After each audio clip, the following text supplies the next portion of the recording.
prices dropped on Soccer's morning show, Soccer Down Here. It's a Wall Pass Wednesday. So whatever's on your mind, that's what we're here for every single day of the week, specifically on Wednesdays. You got ideas, bring them to the table. Whatever's on your mind, we'll talk about them here on the show. Hopefully in hour number 2, we will get our weekly visit from Dylan Butler. I know that Dylan is always mired in high school playoffs and sports and things like that, and it'll be at 10:30, our traditional visit from SoccerforUS POD's Bart Keeler. We'll go over a couple of pieces of news involving national teams, Caleb Wiley and the U20s, news on Katarina Macario, possible update on Rose Lavelle, and our weekly episode of Reffing Down Here with Bart. And so we'll get into Reffing Down Here as a part of the whole show. But yeah, Bam, exactly. We'll get into Open Cup. Open Cup is on the docket this morning. Tell me LAFC don't care about the Open Cup, but telling me you don't care about the Open Cup. Yeah, we'll get into the lineup. And then LAG won last night in Open Cup. We'll go over the results of Open Cup here in hour number 1.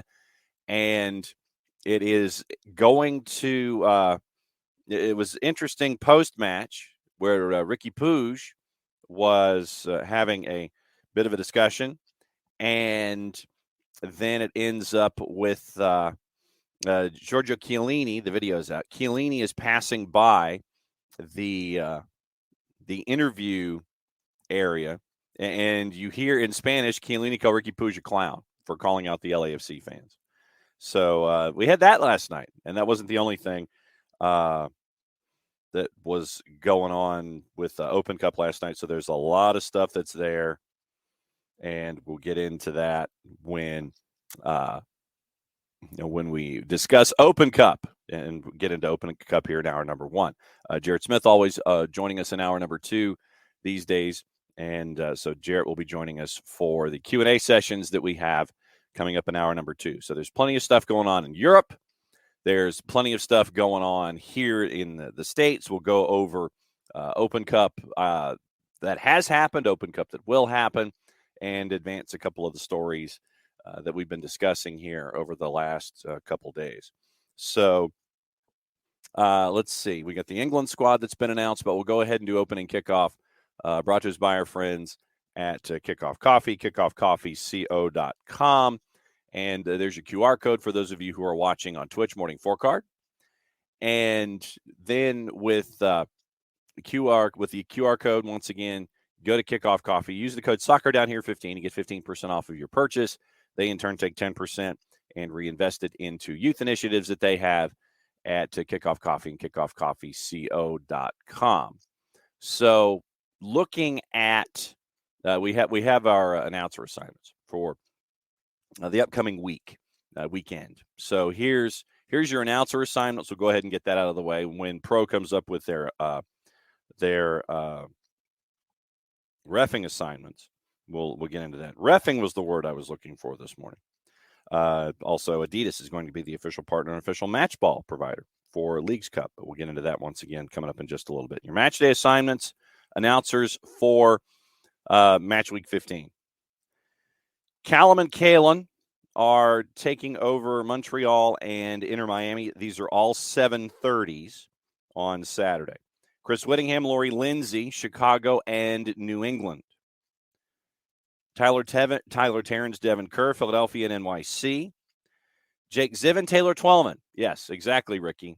Ricky is not a fan of Jake Ziven and TT. Fan of Jake Ziven, the other one not so much. 7:30 once again. 7:39 kicks across the board. Jake and TT are doing Orlando and Atlanta. Jen Hildreth, Kendra D. St. Aubin going to Toronto to take a look at DC United, Toronto FC. Your 8:30 starts, Eric Krakauer, Lloyd Sam for Copa Tejas with Austin and Houston. Jamie Watson is paired with Ed Cohen going to Allianz to see RSL and Minnesota United. Max and Dunny are in St. Louis for Vancouver and St. Louis City SC. Adrian Healy and the American legend Kobe Jones, FC Cincinnati and the Colorado Rapids at 9:30 Eastern Time. 10:30s, it is Mark Rogandino and Heath Pierce staying local and it will be Charlotte and LAG for Rogo and Heath Pierce.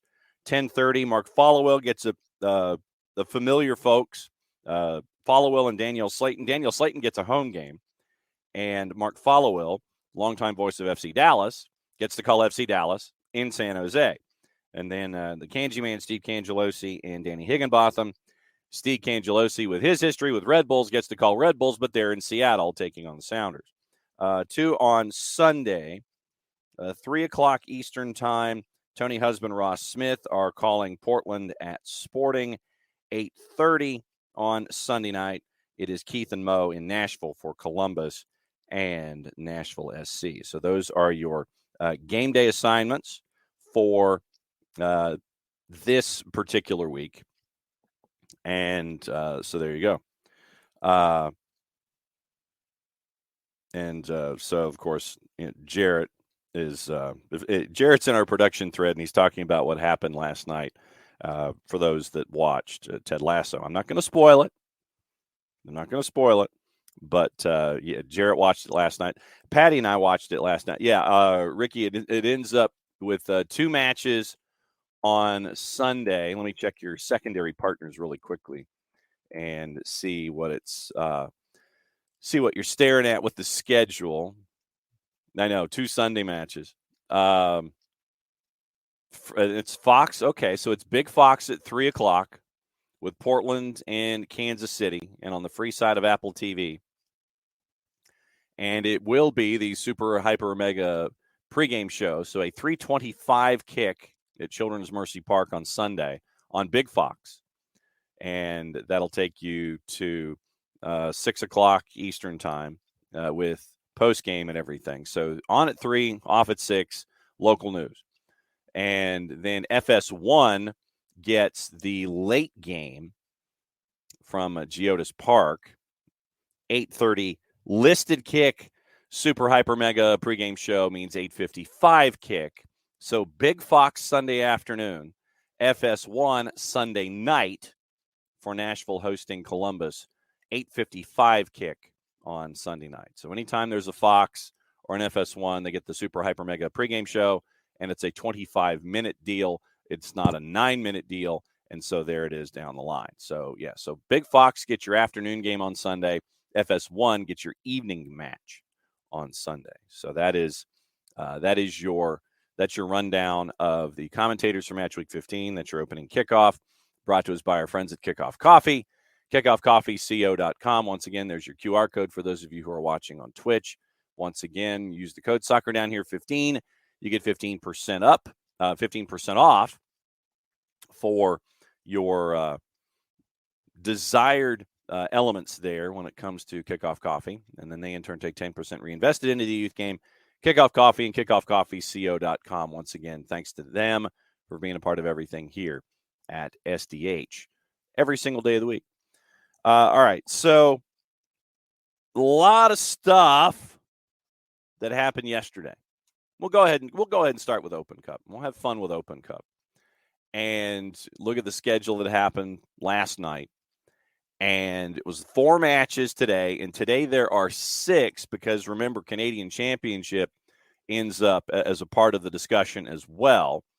So last night, Miami and Nashville in Fort Lauderdale, 2 goals by Inter Miami. It was Miami had a 1-0 lead. And then, as it turns out, it would be tied at 1 thanks to Alex Muil. So Negri scores in the 57th. Muil scores in the 66th. And then you end up in the 73rd minute, Stefanelli with a goal to make it 2-1. That was your final. So Inter Miami advances in the Open Cup with a win over Nashville. Also last night, Red Bulls in Cincinnati. And this one was the weird one. Well, they are all kind of weird. So this one was the earliest of the weird. And New York and Cincinnati go to PKs. FC Cincinnati wins 5-3 in PKs. And so Cincinnati advances from your Tuesday games. Have you ever, and I feel like I'm doing NASCAR here, Have you ever? No, I never. It's the always the exchange with Darrell Waltrip and Larry McReynolds in the early days of when they were doing NASCAR on FOX. Have you ever? No, I never. Have you ever seen a goalkeeper come in as a position player? That happened with Red Bulls and FC Cincinnati. Carlos Coronel, late in Red Bulls and Cincinnati, last night comes in as a position player. And the video is out there. It's like you need him for you need him for anything and everything late. So last night, and this was something that was kind of on the board. Carlos Coronel comes on late as a position player. Literally as a position player. Comes in as a substitute for Matthew Nosita, who got his debut, and we're getting to that next. Comes in as a position player for 6'8" Matthew Nosita at 120 plus 2 as a part of substitutions and being available for PKs and all that kind of stuff. And, who did you want between the sticks? So Carlos Coronel comes in for Matthew Nosita to get you prepped just in case you went to PKs. And Nix has our Paul Harvey version of this. He had a legit kit. I mean, it wasn't like an alternate color like you are with your goalies. Like the goalies would wear like lime green or something if you're red, or Dayglow orange, or pick an incredible color that has nothing to do with your team color at home, at wherever you are. Sure enough, for the home game,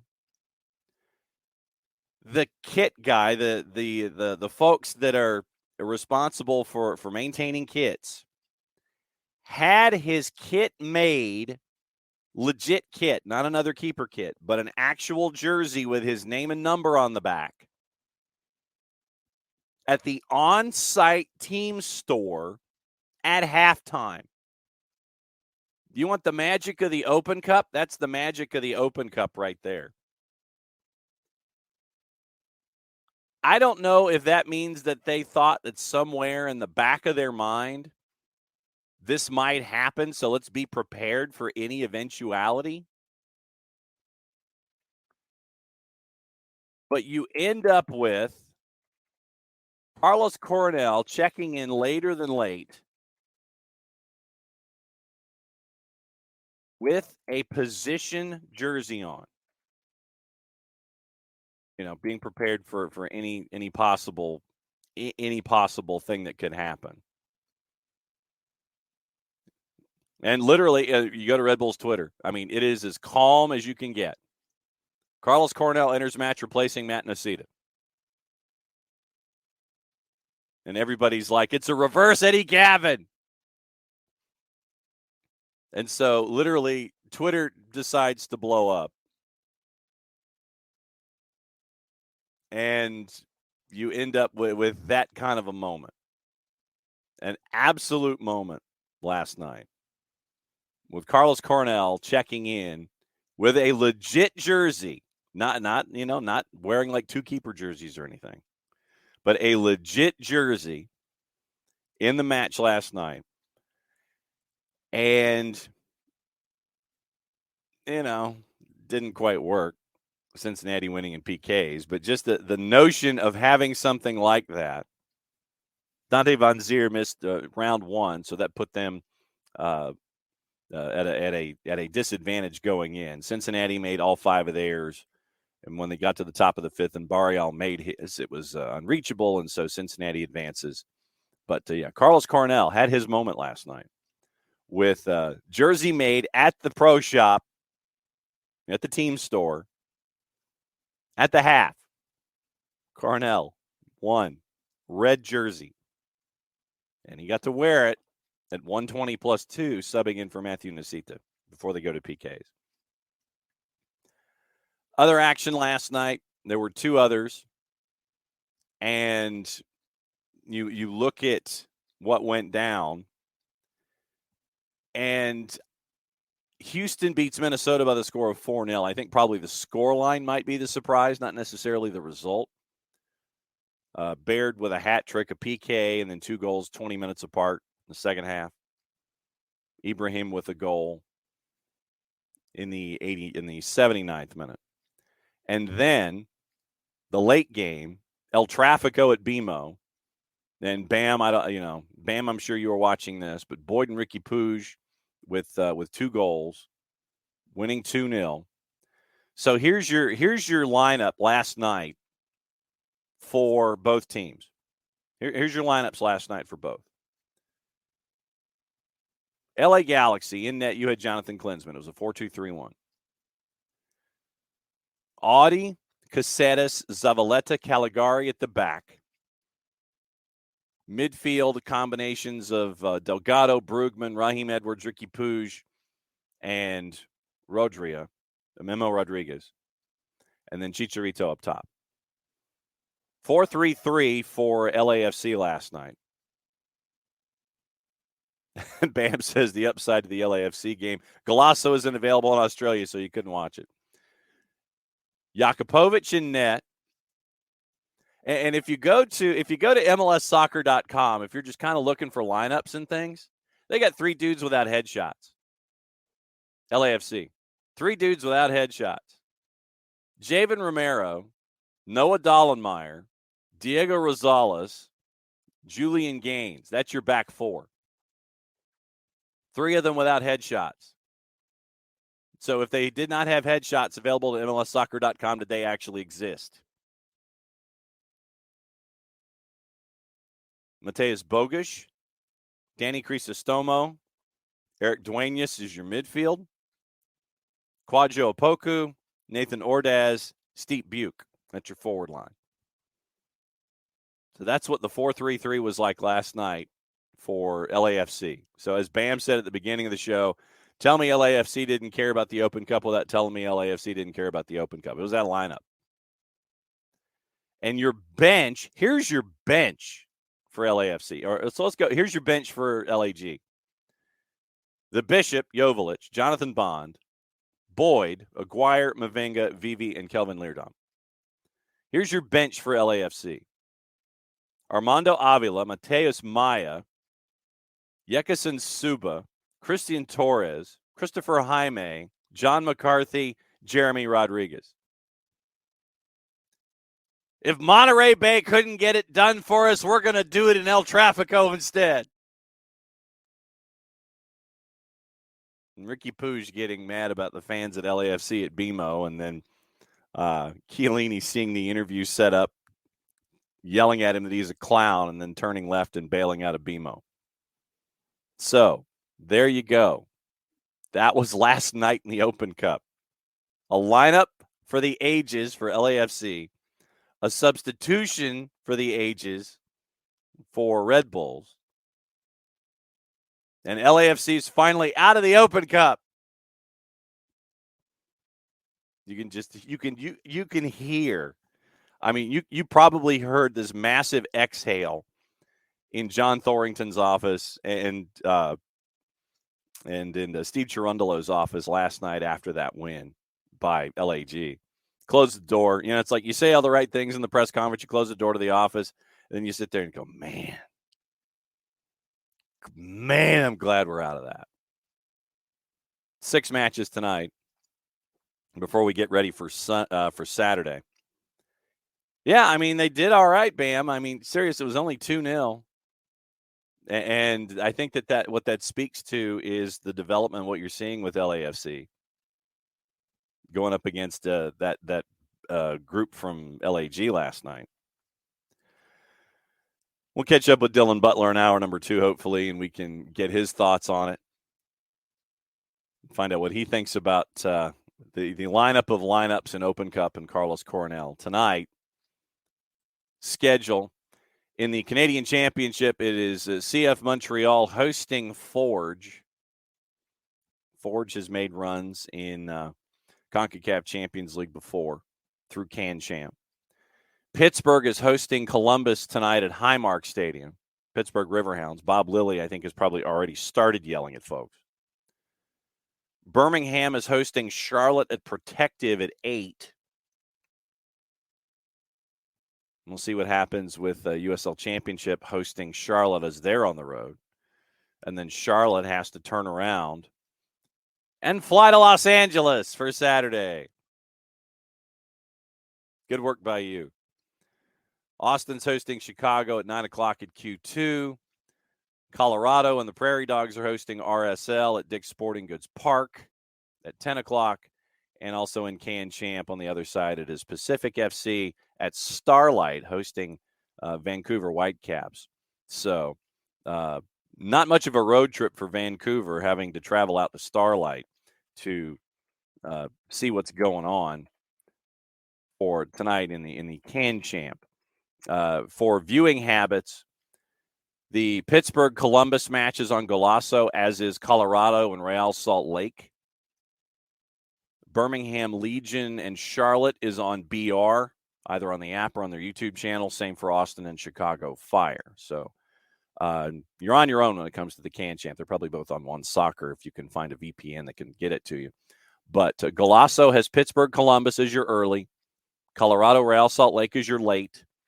BR has Birmingham hosting Charlotte, Austin hosting Chicago Fire. So that's your rundown for Open Cup. But I legitimately cannot remember the last time that a keeper was brought in as a position player to be a part of what's going on in a match in and of itself. So you had that going on yesterday as well. Europe. I know that we talk a lot about Europe, and we probably should. The England squad got named for the Euro 2024 qualifiers. Johnston, Jordan Pickford, Aaron Ramsdale. This happened just as the show started. Figured I'd give myself a bit of a runway.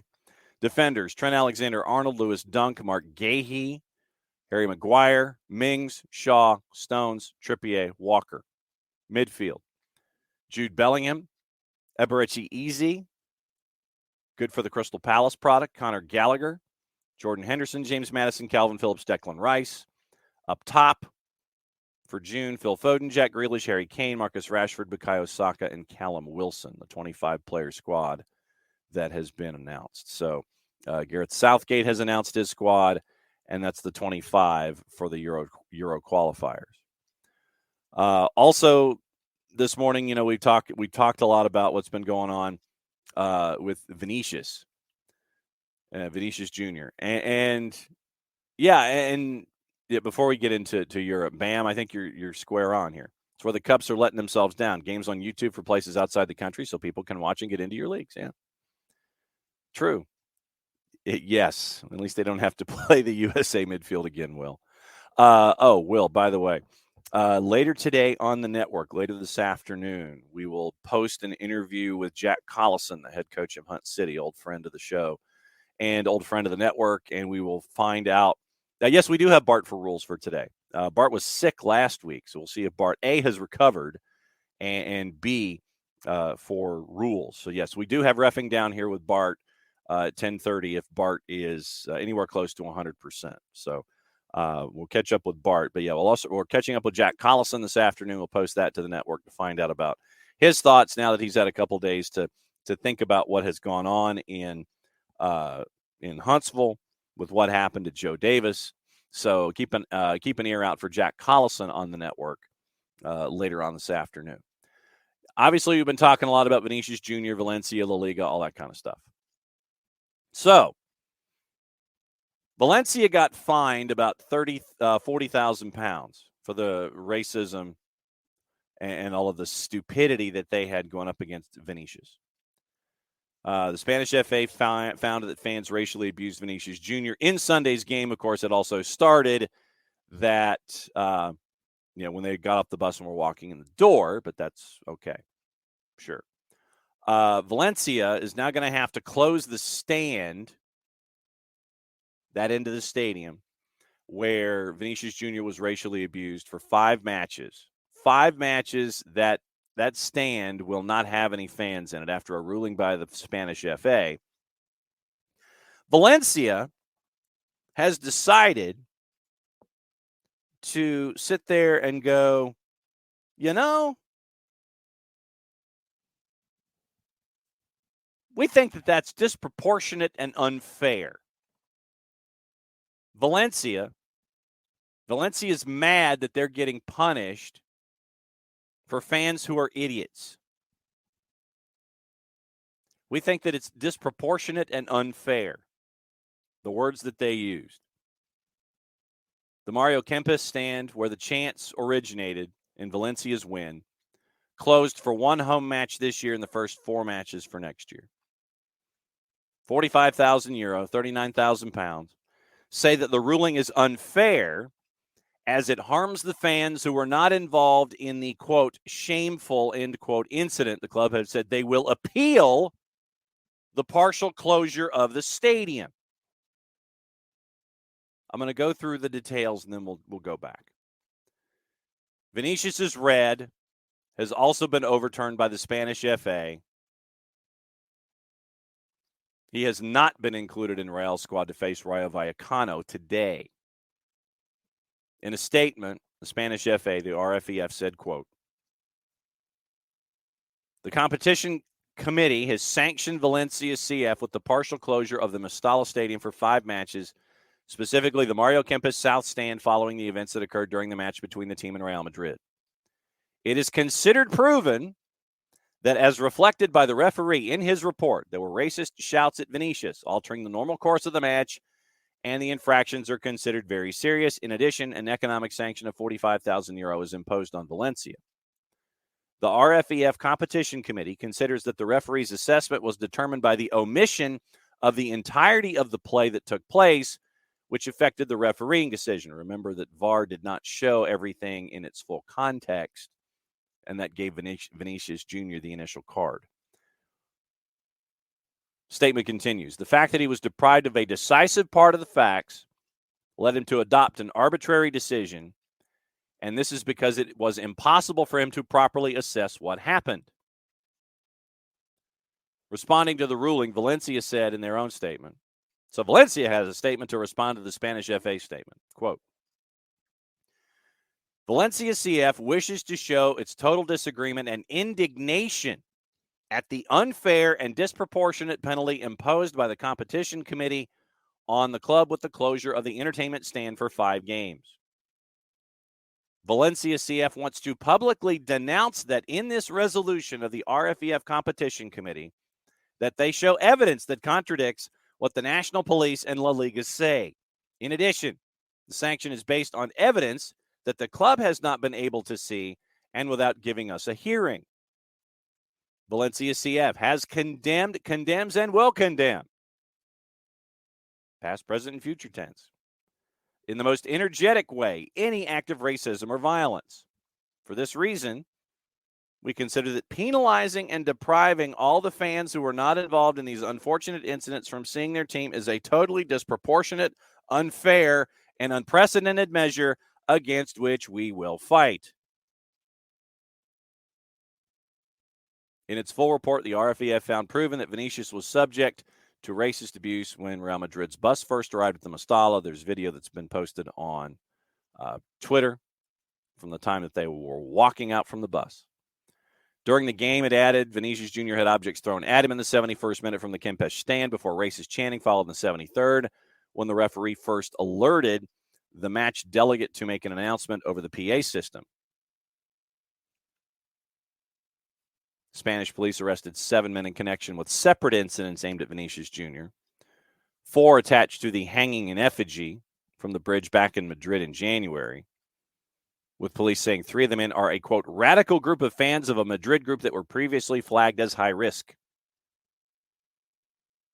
Remember, the effigy was hung over an overpass the morning of the Copa del Rey fixture with Atletico Madrid. Madrid hates Real. 3 other men arrested in Valencia Tuesday in connection with the abuse from the match on Sunday. Real have reported the abuse as a hate crime, while the winger responded by saying La Liga belongs to the racists. Targeted by chants from sections of the crowd, with the game being stopped in the second half for 10 minutes as Vinicius grabbed the ref and pointed towards the fans, later sent off for violent conduct. He took to Twitter, meaning Vinicius Jr., to post a video from 1997 detailing racist attacks carried out by football fans in Spain and captioned the post, "Racism in Spanish Stadium existed even before I was born. What has changed until today?" And apparently the video got removed in response to a report by the copyright holder. La Liga has called for a change to Spanish law in order to be given sanctioning powers to help it fight racism more effectively. At present, La Liga can only identify and report cases, but will now seek an amendment to the law that also enables it to bring disciplinary action. We mentioned everything that was going on with Vinicius and his initial comments on Twitter. Gianni Infantino told La Liga to stop talking and start acting, and demanded that 5 points be enacted to improve the situation, including education in schools and banning those found guilty of racism from stadiums worldwide. Real gave their own statement. Carlo Ancelotti says he doesn't think Vinicius is going to leave Real Madrid as a result of the abuse. Demanded more action against those responsible. Ancelotti said, "Vinicius is sad. He's not guilty. He's a victim who can be painted as guilty sometimes when people say he's provoking or talking about his attitude. No, let's make it very clear. Vinicius is the victim of all this. I want actions and nothing's been done yet. We're worried about what's happened like everyone else." Ancelotti, who said Vinicius missed training due to a small injury Tuesday, added, quote, "Leaving racism aside, which is the most serious thing, insulting seems to be a habit. I agree with what Xavi said. Why is it normal to insult? Why is it a habit in football? This needs to stop. We're just tired of being insulted every day. This is not war. This is a sport. Condemning is not enough. We've been condemning racism for a very long time, but after condemning, one needs to act. Nobody has acted yet in a way that makes this problem go away. It's a problem of racism, and it's a problem of insults."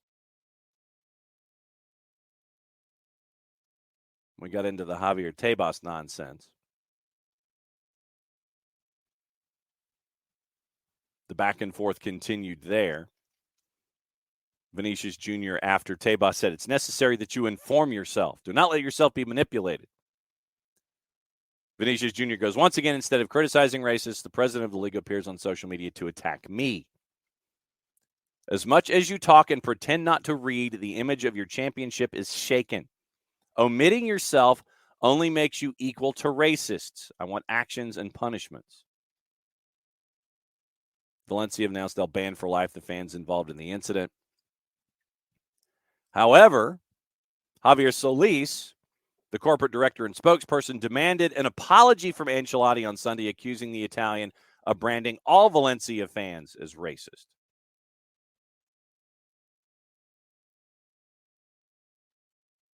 So you got that from Valencia. Disproportionate and unfair, as it harms the fans who are not involved in the shameful incident. You know, I hate to break it to you. I really hate to break it to you. And we'll get into this, Coco, in a second. But sometimes you got to make a lesson of folks. If in your mind it is disproportionate and is unfair, sometimes it's the one that causes the problem for the many. And if it just so happens that it's 4 or 3 or 7 or whatever that causes an entire stand to be shut down, maybe that should kind of tell you something. Should tell you that you kind of need to kind of watch over everything. Disproportionate and unfair. It's unfair you're shutting down our stand. Well, then you shouldn't have had 1, 4, or 7 dudes do it. You shouldn't have had that happen in the first place, or the third, or the fourth.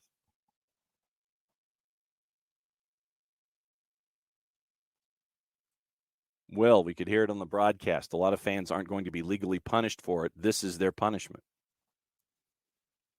Valencia says, well, we want your evidence. There are times that maybe you should just kind of stop talking. If you want to continue to dig a deeper hole for yourself, that's what that's what you're staring at here. And Will says that it is disproportionate and unfair, just not the way you think it is. It should be harsher. It absolutely should be harsher. I absolutely think it should be harsher. One stand, when you look at one stand being removed, and it'll make, for an impactful television picture, one stand, frankly, yeah. Yes, keep releasing statements. That'll make it all go away. Absolutely true. Absolutely true. Keep talking about it.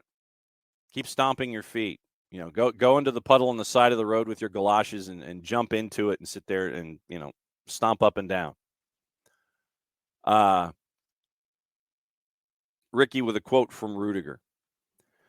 Tell me, why did the press and the fans and the players all come together to stop the Super League in 48 hours? But when there's obvious racist abuse at a football stadium or online, it's always complicated. Maybe because it's not just a few idiots in the stands. Maybe because it goes a lot deeper. And Coco this morning from the Madrid zone on the Twitters. The Brazil government has notified Spain that it is considering to apply the principle of extraterritoriality for the racist attacks against Vinicius, meaning in exceptional situations, it's possible to apply Brazilian law in the case of crimes against Brazilians abroad. That's interesting. But you wonder if this is what they refer to in political science classes as saber rattling, or if they're serious about it. Yes, they are backing their player. Without question, they're backing their player. But then you start to get into international discussions and incidents and folks who are madder than mad about it. No, you can't. We're not going to allow them to be extradited. Those kinds of things. Then you get into international relationships and things like that. Interesting idea from Brazil. Interesting idea from the Brazilian government, but do you go there? And the punishment itself. You're focusing on the punishment itself. If you're Valencia, you're mad at the punishment. You're talking about the punishment being disproportionate and unfair, instead of actually addressing the issue.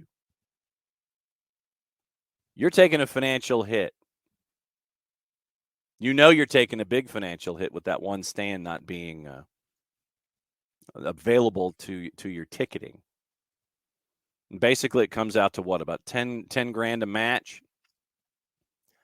I think it's safe to say that the ticket sales that you would be losing in that one stand, much less the entire stadium, might be a little more than 10. Will, I'm right there with you. I'm right there with you. Will's looking for points deductions. So, I mean, and you could do a points deduction. I mean, I would think that if you were a governing body of a league, you could sit there and go, you pissed us off. There were racist things that were coming from the stands. It's not the first time in this league that this has happened, but enough is enough. Right now, it legitimately will. Yeah, and that's what I'm getting into. Right now, the way things stand, we talked about it on the back page over the weekend. The situation right now in La Liga is wild. And here's why I say that. 3 matches to go in the regular season for some. 2 for others. Just depends. Right now, Valencia is at the top of the pyramid when it comes to teams that could be dragged into the relegation battle with 2 matches to go. Valencia is in 13th place. They have 40 points. They are 5 points clear of relegation right now. 5. Goal difference of -2. Valencia, Celta Vigo, 40 points. Almeria, 39. Cadiz, Valladolid, 38. That's all the teams that are just outside the relegation zone right now in La Liga. In the relegation zone, Getafe and Espanyol 35 and 34, and Elche is going to get relegated to La Liga B. They're 20. They're gone. They've only won 4 out of 35. So if you were to come up with a 10-point punishment for Valencia and impact it immediately because of what's been going on, make an example of them in La Liga, you drop a 10-point punishment on Valencia, that would put them in next to last. They would be, in turn, 5 points away from safety with 2 matches to go. 3 for them. So they played 35. So they would be 5 points from safety with 3 matches to play. You give them a 10-point deduction. 5-point deduction wouldn't do anything. They'd still be out of the zone on goal difference. With Getafe, it would put them in danger, but it wouldn't, immediately impact them and put them in the relegation zone. But that's how crazy it is right now. 7 teams separated by 6 points for 2 relegation spots in La Liga right now. Valencia's at the top of that group that is the furthest away from danger because of goal difference. But if you were to do a points deduction, and I mean drop the hammer now, as a part of your decision,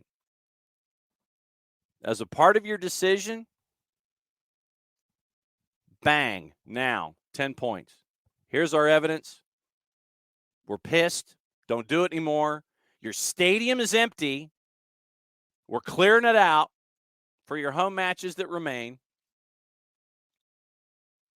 And this season and maybe next, we'll go ahead and do 5. We'll stick with the 5 number. For the home matches that remain this year, up to 5 starting next season. Your next 5 home matches, your stadium is empty. Your stadium is empty. 10-point deduction, your stadium is empty. Coco, deduct points, ban the organized supporters groups, close multiple stands for half a season. I like that. The best way, and as Coco says, lots of ways to show zero tolerance for racism. What they've done so far ain't it. David, points deduction should be done. If the league wants to market itself to expand viewing globally, this team's hurting the league. Punish them to put them in relegation danger. Make it 10. 10 points. Good for the league long term. Coco, your fans are garbage. You get to have none in the stadium.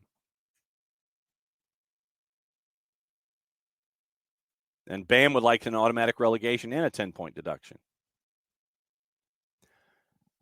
All right, I'm gonna check something real quick. I'm going to keep talking this through, and so I'm going to get up from my chair. I don't know how many of you remember, and I did this for player support. I'm going to see if I have enough slack in my headset. I think I do. Yep, there it is. I'll be damned. All right. For those of you watching live on Twitch, I'm going to do something that I don't normally do. I'm going into my scarves. I picked this up, for those of you watching, I picked this up to support the players when they were being yelled at in La Liga. They were having racist things yelled at them at Valencia, and the Valencia team, remember the Valencia team when they walked off the pitch a couple seasons ago? I decided to show support for the players by picking up this scarf. I am now seriously debating whether I should have this as a part of my display. No, I'm not gonna be Harold Reynolds. But I am seriously, because like I said, I seriously got this to show support for the Valencia players when they were having stupid stuff yelled at them. And now I'm debating, because of what's going on with Valencia as a franchise and as a club, to even have this in my stacks. So there you go. I found it because I thought I had it, and I thought I had it someplace. I'm pulling it from the stack so it can't be seen at the moment. So it's going to be hanging on. I've got it in my possession. I may just donate it to somebody going forward. I don't think they deserve to be here in the office. Coco, Juve's getting jerked around with different levels of points deductions. Why can't La Liga do the same? Absolutely. Well, and remember, and Coco, we go back to Javier Tebas. I think that once again, it starts at the top. When you have something like this, and when you have someone like Javier Tebas, who obviously is not a fan of Vinicius Jr. Let me go back and get the Tebas quote about being educated. Seriously.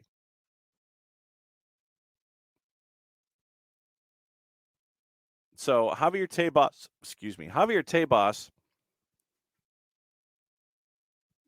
we've tried to explain to you what La Liga is and what it can do in cases of racism, but you've not shown up to either of the two agreed dates that you yourself requested. Before criticizing and insulting La Liga, you need to inform yourself properly, Vinicius. Don't let yourself be manipulated. Make sure you understand the work we've been doing together. That came from La Liga's president in all of this. So when you have a league president that wants to see that as a first response and thinks that that is an acceptable response to a player who is having racist insults hurled at him, not for the first time, but I want to say the fourth. 2 other incidents, being hanged in effigy during Copa del Rey, and what happened on the weekend. When you have a league president who has that as his key response, sadly, I don't think he gets it. Or does he want to get it? Because La Liga is this sacred thing, So you've got, and when Nick came in yesterday to talk about Juve and Serie A, you've got all of these courts, all of these other elements that were pushing to have Juve with multiple instances of points deductions. Javier Tebas says what he says. I think that's the reason right there, Coco, that La Liga can't do the same thing. That's the big reason for me why La Liga can't/won't do the same thing, is because of the man at the top. Tafka. Only problem with a point deduction is that it hurts Valencia players equally as much as the front office. Yeah, players have no control over a front office response, and that's true. But how do you then, do you just punish the club financially? Following up, obviously, Tafka thinks racism is absolutely disgusting, but the punishment has to remain monetary and fan attendance specific. How about 0? Charge them out the wazoo, ban fan attendance to whatever extent you want, but point deducting a club, forcing players to move to new teams, other contract clause consequences, unnecessary collateral damage to the players who have no part in this. So Tafka is not a fan of points deduction. Will, the other sad part of this is a ton of the people are arrested are my age or younger. It's not like old Francoists being jerks. It's the next generation. And I think and Ricky, sometimes the class catches the punishment. Best way to hurt them financially is to relegate them. I mean, Coco, you're not wrong. You want to hurt them financially? You want to really test your fans? You want to really test your fans? How would they be in La Liga 2? How would they be in that league? Would they show up for matches in one of the craziest leagues, by the way, with their standings? If you can find the multi-screen function on the Plus for the final week of the regular season, oh my God. Granada, Las Palmas, Alaves, Levante, Eibar, 1, 2, 3, 4, 5, all separated by 4 points. Albacete is in at number 6. They're locked in place. But the top 5 teams right now in La Liga B, all separated by 4 points heading to the last match of the regular season. So they don't know who's getting automatically promoted. They don't know who's having to go to the promotion playoff, except for Albacete, who's at 6. 1, 2, 3, 4, and 5, all in play on the weekend. Granada gets Leganés, who's in 12th. Las Palmas and Alaves is the match to watch. Second and third, 71 points to 70. Levante plays at Real Oviedo. Eibar gets Huesca, who is in 15th place. But if you're Valencia, you're going up against Granada, Las Palmas, Alaves, Levante, Eibar, Albacete, Andorra, Tenerife, Burgos, Leganés, Zaragoza, Huesca, Racing Santander, Gijon, Villarreal, Malaga, et cetera, et cetera, et cetera. Do you show up? We welcome Jared Smith into the tail end of hour number 1 before Dylan Butler joins us at 10.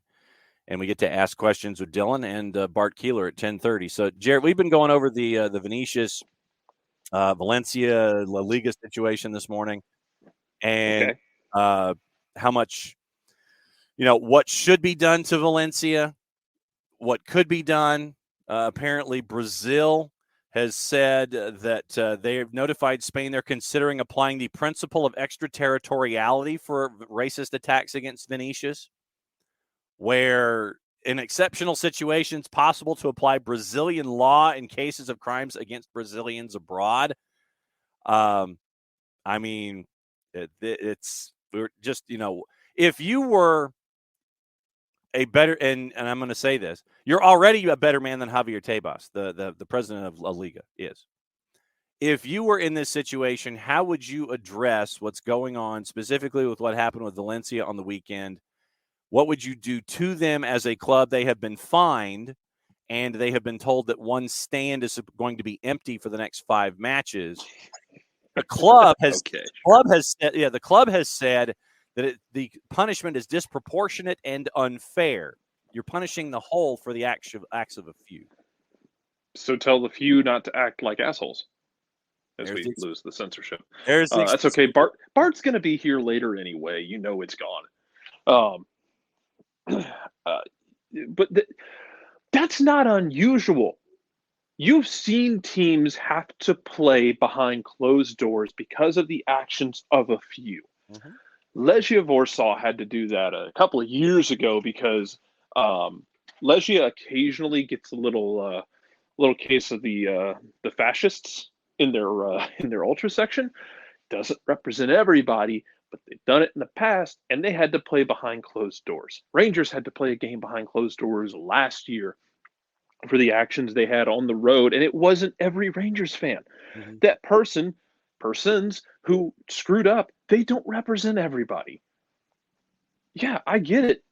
The people who, committed these acts and were being absolutely insanely racist, awful human beings, I get it. They don't represent everybody. But we have traditionally punished teams in that way. Mm-hmm. And if you don't want it 5 games, fine. Knock it down to 2 or 3 games and make them play those 2 or 3 games in an entirely empty stadium. Yeah. As opposed to just one stand for 5 games. But don't play this, well, you're punishing everybody for the acts of a few. That's literally how we have dealt with things for a long time. And obviously we need to do something else because it's not working, because it keeps happening, because we keep having to do it. Mm-hmm.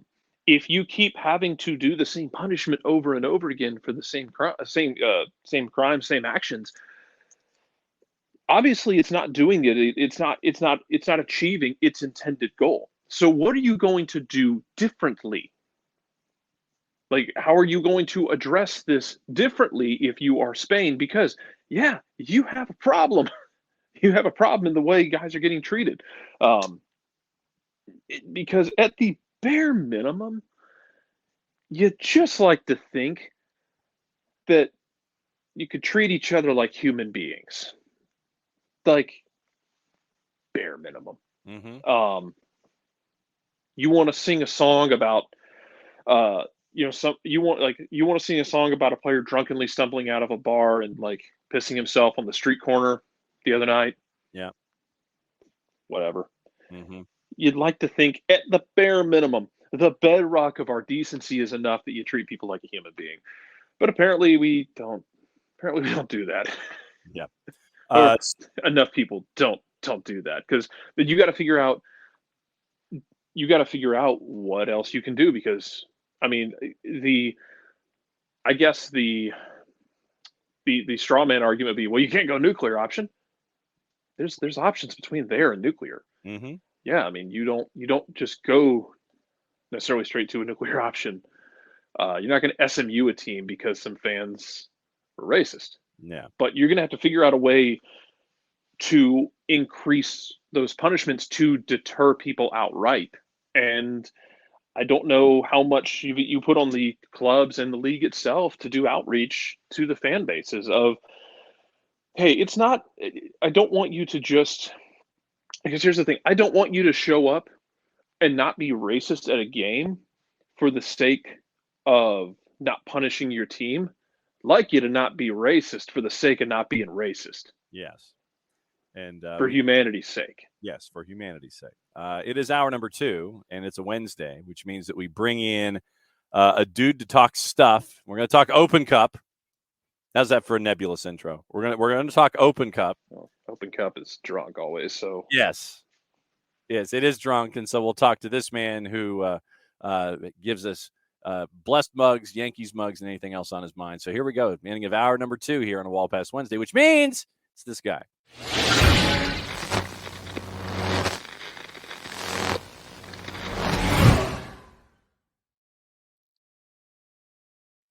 Means it's Dylan Butler. and what's the mug today, Dylan? You actually nailed it on your intro. Yankees? No, blessed. Blessed. Okay, so we're sticking with blessed. All right, there we go. Blessed because of the Open Cup. Okay, so he's also blessed because Aaron Judge keeps hitting balls 25 miles. Yes. Yeah, but he's getting tipped off clearly, right? Yes. Just ask the broadcaster. Just ask. It's not that he's 7'5" or anything. No. It's the same thing I always had with Barry Bonds of like he's hitting home runs because he hit steroids. Yeah, steroids are the reason he's hitting perfect and squaring everything up. Sure, it might add some distance to it, might add some recovery. That man squared up everything like he was playing a game of the show on easy. Mm-hmm. I just like that Aaron Judge right after that whole thing like breaks the Canadian flag thing out at like center field. Oh my God! Yes. Show the folks at Toronto what he means. Just creating an international incident. That was amazing though. If for no other reason, y'all thought we're going to get mad at a Yankees fan and a Yankees player and Yankees fans. Well, you think they're not going to retaliate? Yankees fans? Have you met Yankees squirrels? Wow, that was pretty intense last night. You think you have a good seat at the game, right? And all of a sudden, here comes a squirrel. And it's not the first squirrel that I've seen out there. I think there's been other. No, there was a cat. I mean, there was a cat previously. That's right. I feel like anytime you have any sort of animal around a field of any sort, that's gold for social media. Oh yeah. Also, a dog on the pitch in CCL. A squirrel running along the sidewall. The old umpire. Remember that one? The old school, like 70s, right? The umpire picking up the cat, and the cat like scratches him, and he's like, and he drops the cat off. Yes. It's also good for juju, good or bad. Like LSU built an entire aura around their baseball team a couple of years ago because a possum ran on the field, which is one of the most Baton Rouge things that could happen. And then they went on to like make the College World Series. I think they had to like the quarterfinal, and they were selling like rally possums everywhere. You get an animal on your field and you win. You got marketing good right there. Unless you're the Cubs. Yes, that is true. Or if you're DC if you're Oakland and you have possums in your press box, or if you're RFK and you have raccoons. Yeah.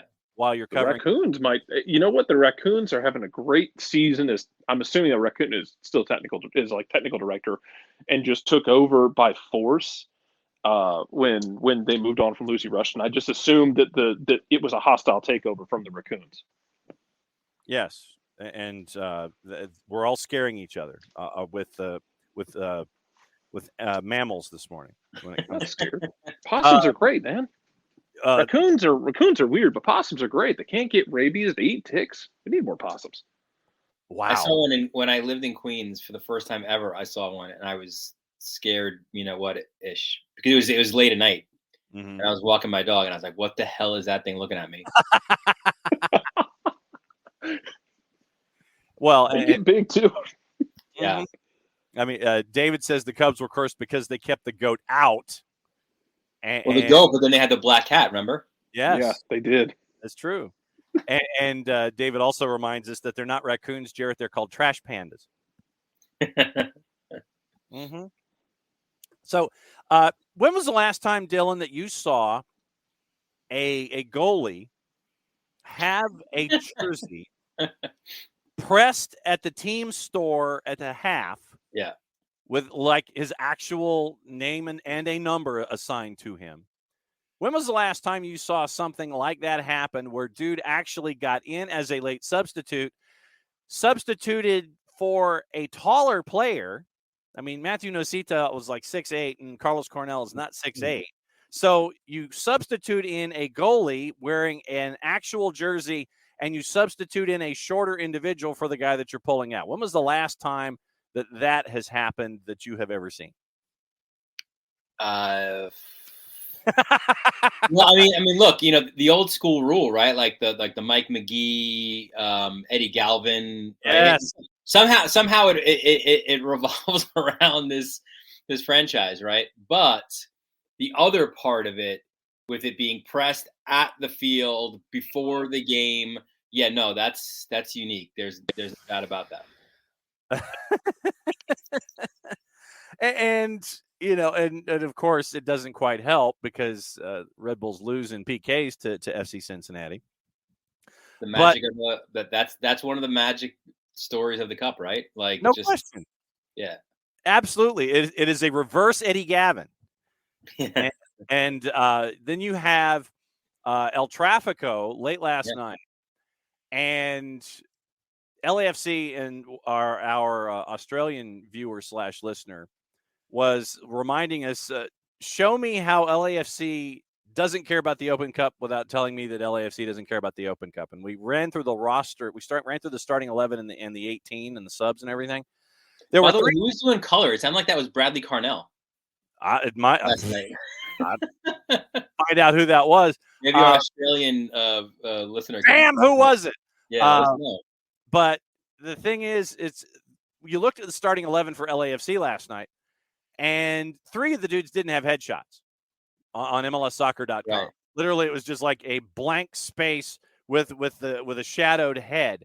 And so LA Galaxy did what Monterey Bay could not, and relieved LAFC of one of the competitions that they're involved in. So is there they're not going to win the quadruple this year? Is there even a note of thanks going from John Thorrington down to Carson, California? It's like, bruh, thanks for helping us out there, even as Giorgio Chiellini passes by Ricky Puig and called him a clown on the way out the door.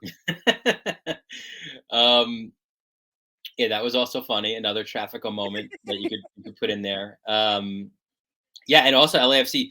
Like a lot of times in these games, like you'll start the teenagers and the second team and all that, but then you've got your heavy hitters on the bench, right? So if you need like an emergency break glass, yes, you could bring in Vela and all these other kind of guys. But that wasn't even the case last night, right? They were like, dude, just go to dinner.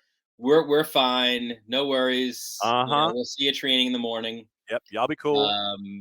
So last night, I was on the MLS desk and I was on for this match, and I was like, so what's the is there a sidebar here? Because the sidebar could be like, hey, LA Galaxy kind of, could this be the kickstart for their season moment? But then again, you're doing it against a second/third team for LAFC, right? Like, is there a big celebration here because you've, right? Like, no, right? I mean, what's the biggest moment for the match? It was Ricky Puig doing an amazing slalom run through the defense and scoring an incredible golazo, right?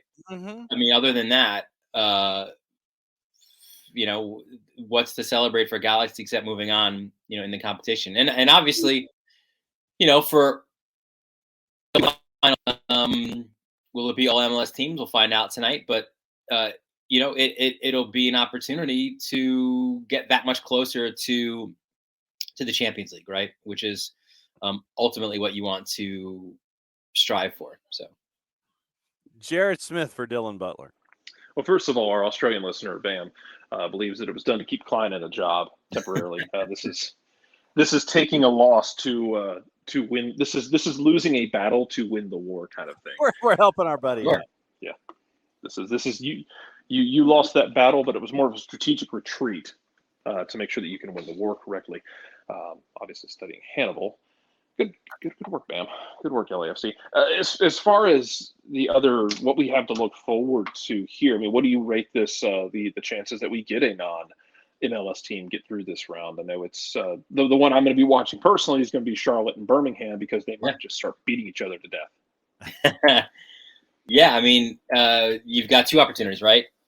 Pittsburgh and their incredible stadium against Columbus. I think they've got a good chance. The Riverhounds do. Yeah, and then Birmingham and Charlotte. I think I'm a little bit sad that at this point, we don't have that sort of, that because last year we had those incredible stories, right? Omaha and like we don't have that kind of this year, which is, I guess, unfortunate. For this competition, but yeah, I mean, look, two more lower division teams tonight, both home. So we'll see what that means, in their games. But we also get another Rocky Mountain Cup showdown, right? So that should be fun too. Juice boxes currently have Pittsburgh at a plus 215. Crew are your favorite at a plus 116 over 90 minutes. Charlotte is on the minus side heading to Birmingham. Birmingham's a plus 245. Austin FC, Jared is a minus 110 at home against Chicago, and Rocky Mountain, Colorado, and the Prairie Dogs are a plus 102. RSL is a plus 233. See, okay, this feels kind of like Birmingham doing what Sporting Kansas City did last year, because Birmingham is like they in the last month a lower division team doing well. Is that what you're saying? Well, but they've struggled in league for the past month. But their best game they've played in the past month, they took Memphis apart piece by piece in the Open Cup. Mm-hmm. Otherwise, they've been kind of it's been kind of rocky for them. Maybe they're going to do that thing where they're like, we're just not going to win league games. We're going to show up in Open Cup and just ball out. I hope they do. Also, I don't know if you've seen this, and I try and make sure everyone's aware that Pittsburgh uses a Yinzer hashtag. Okay. Yes. It's Hound Time. however you would pronounce that. But the Riverhounds have gone full Yinzer, and I think that might be one of the reasons things are working well for them. Well, I mean, you sit there. It's Hound Town. Okay, got it. HOUNDTAHN. Okay, Hound Town. Got it. All right. It took me a second to figure out how to pronounce it properly as I'm staring at the hashtag. I'm sure I'm mispronouncing it, man. No, Hound Town. I'm not from Pittsburgh. Yeah, TAHN. It's Hound Town to the rest of us, but when you're in Pittsburgh, we're in Hound Town, and TAHN is how you end up spelling it. Huh. So I mean, like I said, that's their hashtag. Bam also says Klein deserves a lifetime contract for all the work he's done the past few years in Los Angeles with LAG.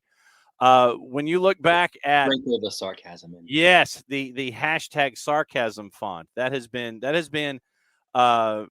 prevalent a great deal this morning, because we talked a lot about Vinicius Jr. and La Liga and Valencia and what to do in those kinds of situations. Before we get into the week that was and the week that will be in Major League Soccer, if you were the grand exalted poobah of enforcement in a situation like that, what would you do? You got a league president that's basically sitting there and wagging his finger at the player, saying you didn't show up for 2 meetings. You need to be more informed before you get manipulated.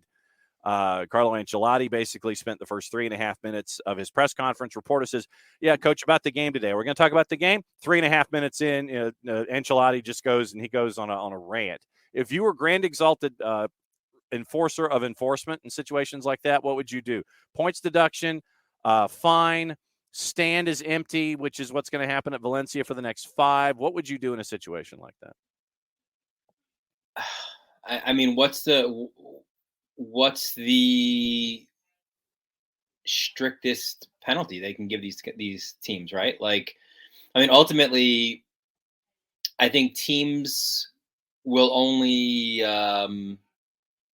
maybe like even a transfer ban, right? Like, I mean, we're almost like the Galaxy, like in this window, you can't sign internationals. Maybe in the next window you can't sign internationals or something. I mean, whatever it is that hits them the hardest, that opens their eyes, is what should be done, right? Like, I heard a caller yesterday on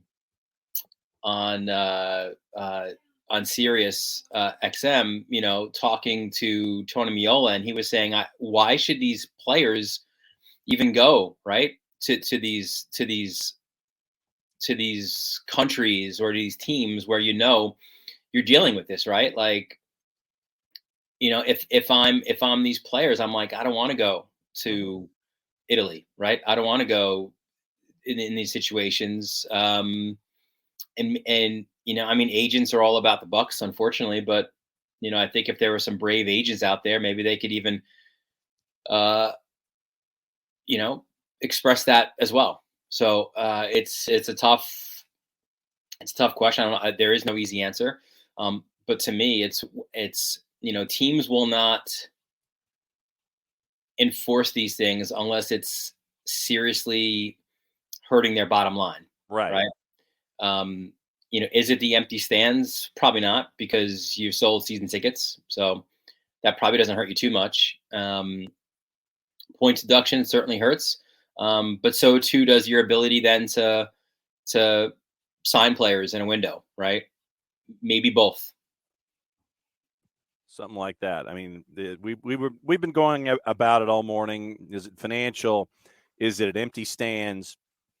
And some folks are saying, well, okay, if we have just the one stand empty, that's one thing. If you have an empty stadium, that's something else. If you give a points deduction, which puts them in a relegation fight right now, but it's got to be substantial enough for it to be something like that, where if they were to get relegated, then that really would hurt them financially. We had a lot of stuff coming across the board, and I just wanted to see what you were thinking in a situation like that. By the way, how about shifting gears here? How about my Newcastle, huh? Yeah, that's true. You're Newcastle. Morning, Alex. Speaking of Newcastle folks, I hope that our Alex Pacine is doing well. Alex is probably still celebrating your top 4 finish, and now it looks like that the levels of investment for your Newcastle, it might hit a new gear next season with the next window, considering what's happening there as well. But the thing is that you've had a lot of key pieces that have been brought in. You haven't broken the bank in bringing in like one dude, right? Which is good. I think what they're doing is smart. I think we just need some depth now, right? Like we need, especially if you're going to play multiple competitions.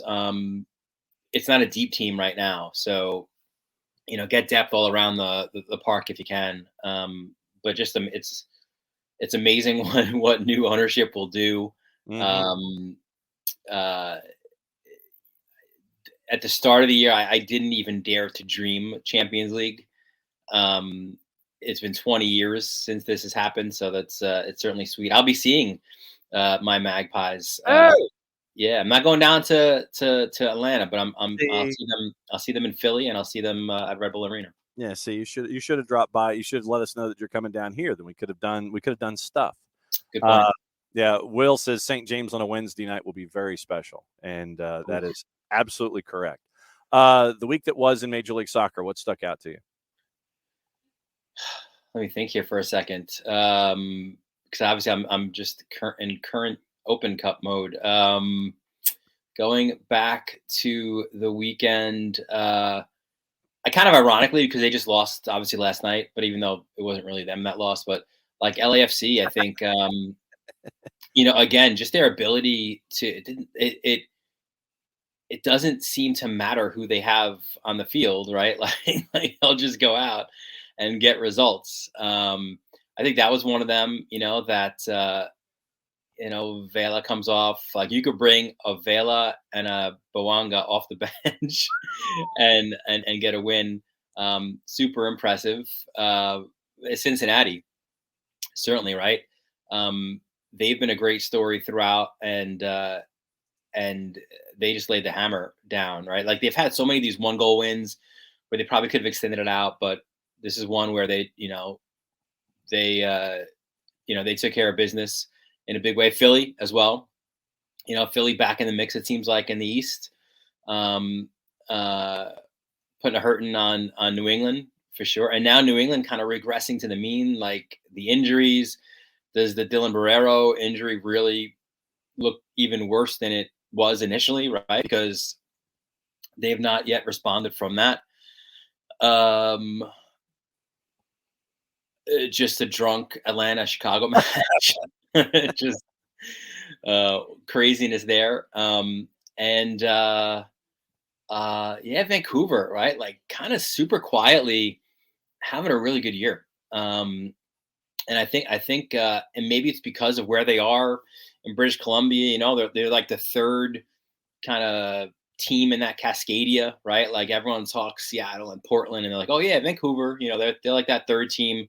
They're almost like that, like the little brother following the other two up the block. Hey, wait for me, guys! Wait, But a big win for them. And I feel like it was this time last year that we were saying, do we worry about Seattle? And we were like, no, we can't worry about Seattle, man. They've got this guy and that guy and this guy, and they always make the playoffs. And I don't know, do we start worrying about Seattle again? And they make these moves to add depth. And again, Rui Diaz is hurt. But Roldan and like it's their key. Again, I've said it to start. I think when they get their best 11 out there, it is as good, if not better, than anybody in this league. But they're like 12 to 15 aren't. I feel like an LAFC jumps ahead of them. Yeah. Even a Philly, I think, because they're young players that they've been able to bring up, I think have a little bit more depth as well. They're not showing that. So, and then again, despite the Open Cup loss, I think Red Bull as well seems like, we've said it before, their underlying, their numbers were very good. The results weren't. Is it a new coach bump, or are they just sort of, playing up to the way that they should have been playing? So they get a pretty good result. And then Hell is Real was pretty fun too, right? Yeah, it was average. Yeah. Average. Hell is Real. 74 goals are scored. Chaos is there. Will has a question, and it is an MLS Next Pro question. He's challenging our MLS Next Pro knowledge. Since you're a Red Bull guy, what are your thoughts on Red Bulls 2? Saw him play Huntsville early on, didn't have a full first-team Red Bull press. That was a month and a half ago. Have Red Bull gotten better at it as the season has gone on? Have you had the chance to see Red Bulls 2 at all this year? Yeah, no, to be fair, I haven't. I know that there's been some struggles on that second team the last couple of years, right? There's been some coaching changes there as well. And I feel like it's sort of trickled down a little bit from the first team, where and I think maybe a larger picture here is, a lot of their better players would come up through the academy and join the second team, and then maybe make the first team.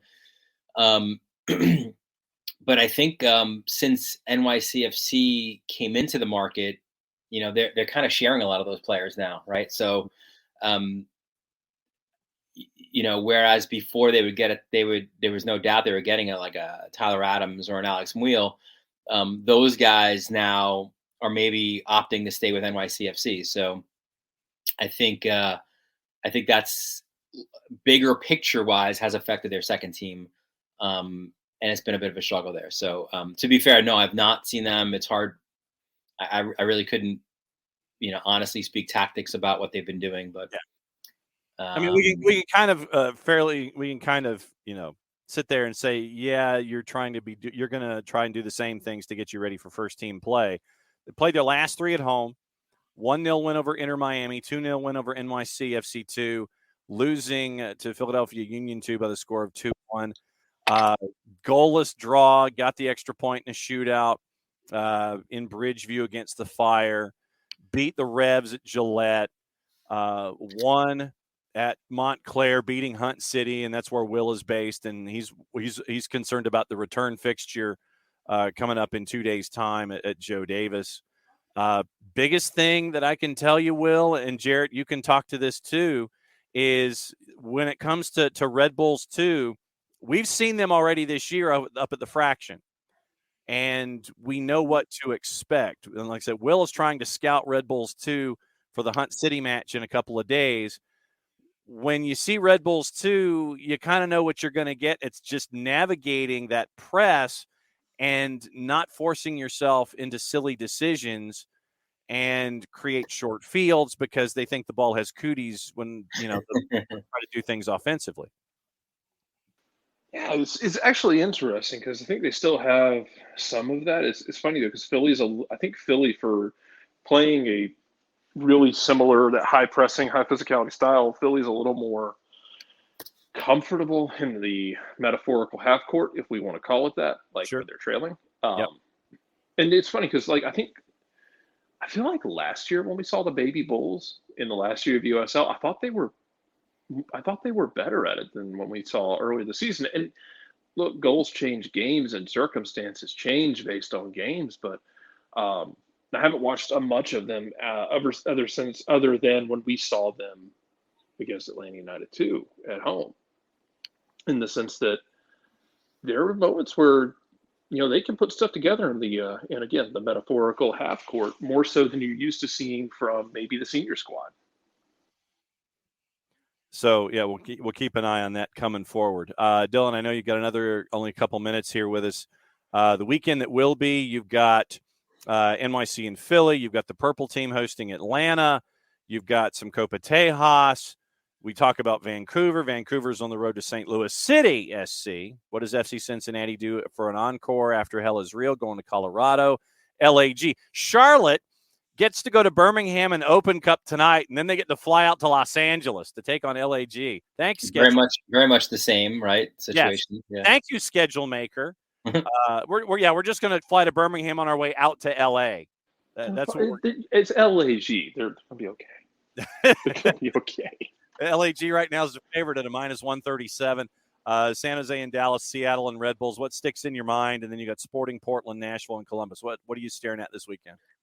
Yeah, I think the first two that you mentioned are the ones because Philly, NYCFC, that's been spicy these last couple of years, right? I mean, listen, whenever you get it's a kit man, right? For Philly, whenever you get him red carded for starting a fracas. Oh, the physio. It was the phys. Wasn't it? Yeah. So Tati's not there, but he's still there. So there's always a possibility of some fireworks there. So those are always fun. And yeah, the Atlanta, Orlando, right? Those are always fun as well. So I think for me, those are probably the top two that I'm looking forward to seeing. It feels like now maybe it's just the way the schedule has fallen, but I feel like more than Cascadia, we've had a Copa Tejas match for 8 straight weeks. Yeah, really. Like we have one in the we could potentially have one, right, in the Open Cup again as well with Houston. And by the way, Corey Baird doing his best, like Dwayne Di Rosario, old school Houston, right, with a hat trick last night. Yep. That was impressive, and he scored in it was really different ways as well. DK and then 2 others, yeah. Chips the keeper. Also got an assist. So I know fantasy points don't carry over. So although that would be really fun if you could have an Open Cup. Oh, Open Cup fantasy, amazing. Yeah, that'd be sick. But yeah, 3-1 for him on the night. That's those are some big numbers for him. All right, so what's going on with Varsity Media, OSDB, and MLSsoccer.com? Yeah, so I have an interesting one here today, guys. I have a Suffolk County Class A boys lacrosse semifinal, and it's here in my home district. Ooh, okay. With Connecticut taking on Smithtown East, and my godson / cousin is on Connecticut. So you're not going to be hurting for bio info and stories on one player. For sure. No. I should actually bring the photo of him that I have here from like his baptism, where fantastic television. So it's funny, every time that I did one of his games earlier this year, and I did like a showcase event last summer. And both times I had to put out like a disclaimer at the start of a game, like, listen, here's our relationship. Okay, let's play. So okay. Maybe I'm done with the disclaimers. I don't know, but he leads Suffolk County in points with 96 points through 17 games. So that should be a lot of fun. It's always weird, that's for sure, because I always like to let the color guy wax poetic on him. Like, I'm just a play-by-play guy. I'm telling you what happened. You tell me how good he is. Varsity Media on YouTube, OSDB Sports, Dylan Butler, Dylan_Butler at MLSsoccer.com. Dylan, have a great call. Enjoy the district. Enjoy your godson. We want highlights, and we'll catch up with you because you are blessed next week. All right, my friend? Thanks, boys. All right, Dylan Butler. He is out. Hot tag. Bart Keeler, he is in. Bart, how are you feeling, by the way? Not 100%, but better. Okay. Because, I mean, it is rare that you miss an appearance here on this show. Out. I was curled up in a ball in bed for 3 days last week. So, yeah. I mean, we're talking like above and beyond the chicken noodle soup and just wow. Yeah. That is not something to be envious of. And it was not fun. I mean, I had to miss that Atlanta United game for it. I had to, it was not a fun week for me.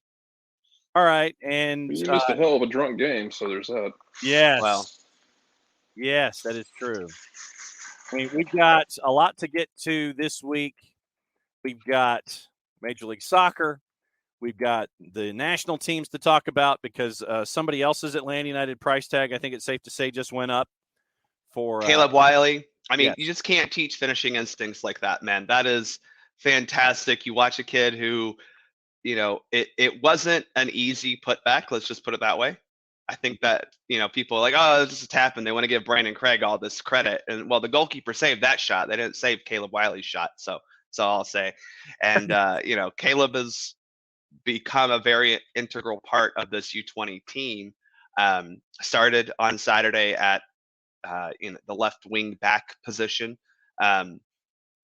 Gets to come in yesterday, scores his goal. Has been a very important part of this team. I think it's nice to have him there because he is versatile. He can play left wing or left fullback. And for this team specifically, we're missing a lot of attacking winger talent. And so he's able to kind of, obviously Cade Cowell missed the first match because he had to serve the red card suspension for this stupidity that happened back in U20 qualifying last year. Mm-hmm. This is dumb. So Caleb's been able to help this team with his versatility and truly because he is a good player. I mean, we've seen it here in Atlanta that he is a very solid player, both going forward and defensively. Technique wise, showing out on the U20 level is awesome because again, we've seen this here in Atlanta. I think he gets overshadowed, right? You talk about Jonathan Gomez. A lot of people are super high on Jonathan Gomez, and nothing against Jogo, but Caleb Wiley to me is steps ahead of that when it comes to a professional soccer player. Part of that's because he's been playing professional soccer a lot more consistently than Jogo. Jogo obviously going to the Real Sociedad B team. Hopefully he gets to make that step up. I think he's probably at that age where he needs to start actually playing first team minutes. But Caleb's been doing it here in Atlanta for a while. And to your point, yeah, I mean, Atlanta United is going to have a very interesting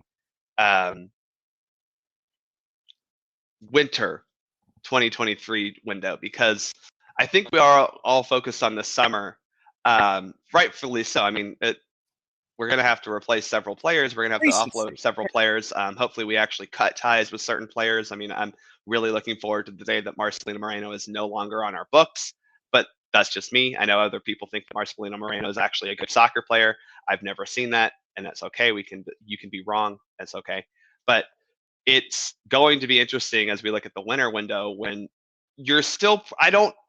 Maybe Jarrett, maybe John. I don't know if like the Almada replacement necessarily happens in the summer. But regardless, we're probably having a designated player type signing this summer, obviously. But in the winter, when we're going to be replacing, hopefully, Miles Robinson, because he's going over to Europe finally, probably replacing Caleb Wiley, which I know he's not technically the starter at left back, but he's played in every game that he's been available for Atlanta United. And I think that'll be interesting to see how the winter transfer window works for Atlanta United with all these players that will be exiting soon, as well as just cutting dead weight. Well, I mean, he's starting at left wing right now because he's the best option you got there because your signing to play left wing has not done what you needed him to do. Yep. So you've turned to a situation, honestly, that I think could repeat itself on the other side of the field this week with Luis out. We'll get to that in a minute. Mm-hmm. I would be fine if you played Ronald Hernandez at right back and Brooks Lennon at right wing. Yeah, I think that's honestly the best option with Luis out. I didn't like Etienne on the right when we saw that down in Miami. That also I love Luis on the left. Yeah, well, I think that also could have been the technical setup, or the tactical setup, I should say, because it was that Miami game was like the worst example of Pineda's trying to get all these players forward, but actually compressing all the space that we had. It was the worst example of that because you had like Chol and Etienne sitting right next to each other or 5 feet apart most of the game. And it was like, okay, well, you guys aren't doing anything. So hopefully we don't see that on Saturday. I would prefer Brooks on the left or on the right with Hernandez behind him. I think that would just make more sense. Yeah, I think Brooks up, Ronald in, because what we've seen from Ronald in the last handful of matches, he's been one of the best players out there for Atlanta United. Well, I think he just brings defensive balance. Yeah. He brings balance to the force because right now the problem we've had for Atlanta United for a couple of months is that, and this is again something that I think Pineda's system doesn't account for very well, is you have Brooks and Gutman not playing fullback. I mean, they're not defending. Let's just call it what it is, right? The problem is both of those players get extremely high up the field. It's not just, they make a run every now and then. They live up there. And that forces our defenders to be both stretched wide, but also account for the middle where you only have Ibarra maybe staying home. And so having Hernandez, who's not as willing to get that high up the field, gives them some actual defensive cover. But, I'm sorry, I'm not here to talk about how Gonzalo Pineda actually is somewhat culpable for the bad run of form we've had recently. I know that's we're not allowed to discredit or to criticize Pineda, I'm sure. But we are all about honest and earnest discussion here. That has always been the case. It has always been the case. We can always talk about every aspect of it. We got the space to do it. That's why we do it. Yeah. But what's the cup today? Oh, it's just water today. Again, we're trying. But shout out to the company that we work with and come to us better together. Anyway, yeah, I think Caleb is going to get a very nice transfer. I'm hoping he doesn't go the route of George Bello before him, who kind of demanded to go to a top league. Yeah. That has not worked out. I think Caleb, if you're listening, I know you're probably not, but Caleb, if you're listening, it's okay to go to Belgium or Netherlands. They're very good leagues. It's okay to go to France. That's a very good league, and you would do well to find yourself at a place like Lyon, Marseille. Hey, there's an American now over there in Reims, however you pronounce that word. I don't know. It's French. They just kind of put words together and pretend it's a sound. But that would be a great spot for him. I really do think that a league that utilizes attacking fullbacks but still expects you to defend would be a great league for him. I do think that he could make it in the Bundesliga. I think don't think that those are the only things you have to go. It's the same, it's the same thing I say to kids getting recruited for college, that UGA is not the only school in this state that has athletics. There are other places in this country that have good quality athletics where you'll actually learn how to play the game better too. Oh, and you mentioned George Bello. Arminia Bielefeld right now is in the zone of a possible back-to-back relegation. Yep. Yeah. I mean, I think Bello just picked a bad club. No. I don't even think it was that he picked a bad league. He just picked a bad club. And he picks a club, and then the manager that wanted him gets sent away after a bad run of form, and then the manager that's brought in doesn't really either A, know what to do with George, or B, wants nothing to do with George because he doesn't fit what he wants to do. So it's a combination. Pro rel makes team players better, John. That's what I've been told. Oh man, I forget that. Let's see. Jarrett, what else is on your mind? Because I know we've got to do reffing down here, and I know we've got some other stuff. But what's on your mind with Bart?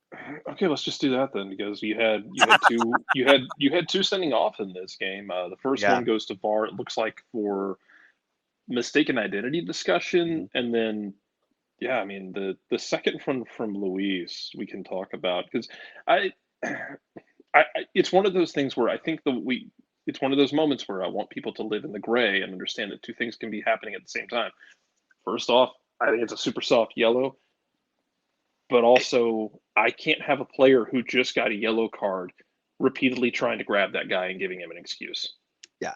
Let's tackle the Luis one first, because I think people are like, oh, that was soft. And I agree it was soft, but I think had he not just gotten that yellow card, he would have been given a yellow card for that, no matter. I mean, that was a yellow card, right? Like, it's one of those where, like you said, it's not that he necessarily fouled him harshly, but he tried to grab him no fewer than 27 times in 2 seconds. I mean, that was the problem there. He got beat, and during the case of him getting beat, he fouled him and grabbed him. Then the guy turns to go upfield and he tries to grab him there. That was consistent also with what the referee gave a lot of yellow. I mean, Thiago Almada drew no fewer than 4 of those yellow cards just by beating guys, and they were pulling them back. It was consistent with what the referee was giving out yellow cards for the whole match. And Luis has got to be smarter than that, considering 2 minutes before that, you got a yellow card. So, yeah, it was soft, but it's in the area where you go, yeah, it's the yellow card. And it's not the referee's job to dictate how you respond to getting a yellow card, because that right there is the response that from a player who should be smarter, who should be more mature, who should be more experienced, needs to understand that you can't do that. Especially stopping that's stopping a promising attack is 100% what that was. And he did it, and it's a yellow card. I mean, we don't have a whole lot to argue. And then he decides to not want to leave the field because he's mad that he did a stupid thing. Whatever. June 26th or whatever can't come soon enough. And he also got an added fine for not leaving the field in a timely manner. When it comes to I also want to get into the context of what we saw with Vinicius Jr. too, and I want to get into that when you're dealing with harsh language and things like that on the field later on. When it comes to your reffing friends and conversations that you have, we talk at times about setting a line, setting a tone early on when it comes to matches.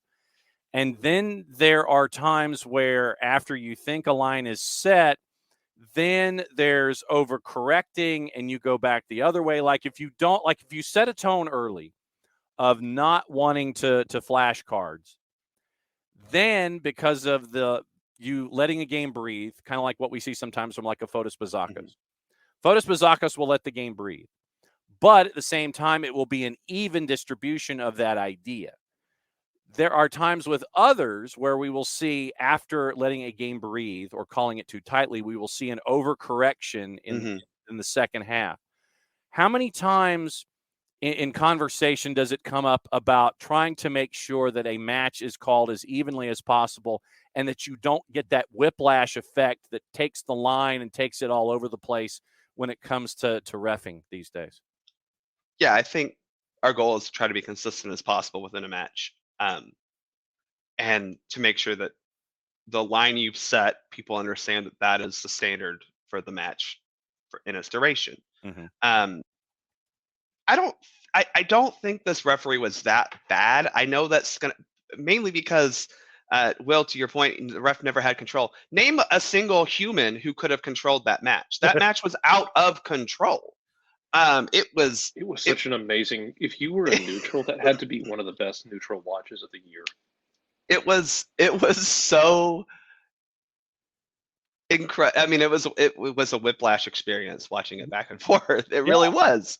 I think the referee, again, I think he was fairly consistent with when he gave yellow cards, because outside of the Clement Diop apparently getting a yellow card, it wasn't like he was giving yellow cards because players were out of control themselves. There were very specific reasons why he gave yellow cards most of the time, and it was a very consistent, you pulled this player back or you committed a stopping a promising attack foul.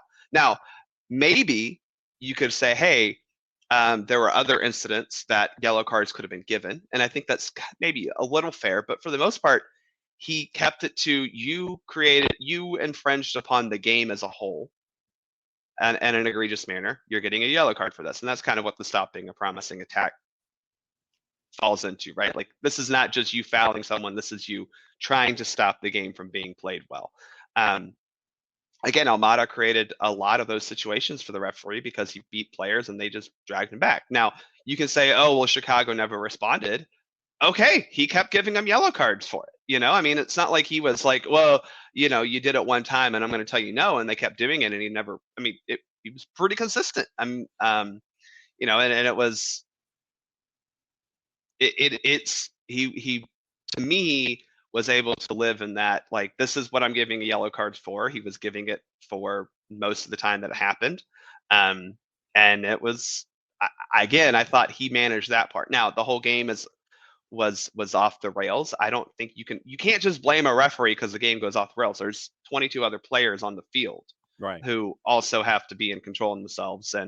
And we only have 3 referees out there. I think people, when it comes to like arbiters on the field with these players, we have like one dude and like 2 guys with a flag. It's very different than a lot of the games that we're used to as American sports fans, especially where, if you've got American football, you've got 7, 8 referees out there. Basketball has 3 freaking officials for 10 players. Like, that's the ratio is very small there compared to what soccer has. I don't think that game had any impact from the referee, because even the yellow cards he gave and the red cards he gave were justified. I know Chicago felt little, but hard done. But Federico Navarro trips Miguel Berry. I mean, I know they were like mad about it. It's like, and Kendra, who he has the initial contract. Right, yeah, exactly. It's like he stepped on Miguel Berry's foot. Now, was he what actually called the foul? I don't know. I couldn't really get what he gave it for, but it's one of those where, like, Miguel got fouled 2, maybe 3 times in that sequence. Navarro was the first contact. Well, and Navarro, I think it went Navarro, Pineda, Navarro. I think Navarro. Yeah, I think you're right. Yeah. I think that Navarro clipped him the first time. Pineda bumped into him, knocked him back to the right, and that set up the second contact by Navarro. Yeah. And I think that it was that repeated contact by Navarro that gave the card. To me, especially when you go to the VAR, you're looking for, was this actually a case of mistaken identity? And it wasn't. I mean, he fouled him and should have got the yellow card, and he did. And, it was a bad foul. Like, that was the other thing. It wasn't like he didn't not get the ball or anything. He clearly trips Miguel Berry, and you picked up a yellow card in the 3rd minute, and then you picked up a yellow card in the 24th. Like, that's on you, man. Yeah. Since you weren't here last week, I want to go over Dogso, because the Gutman incident happened before you got sick, And now that you're recovered, we can discuss DOGSO. Walk us through DOGSO and what you're looking at from a refereeing perspective about DOGSO red, penalty, all of these different degrees. Yeah.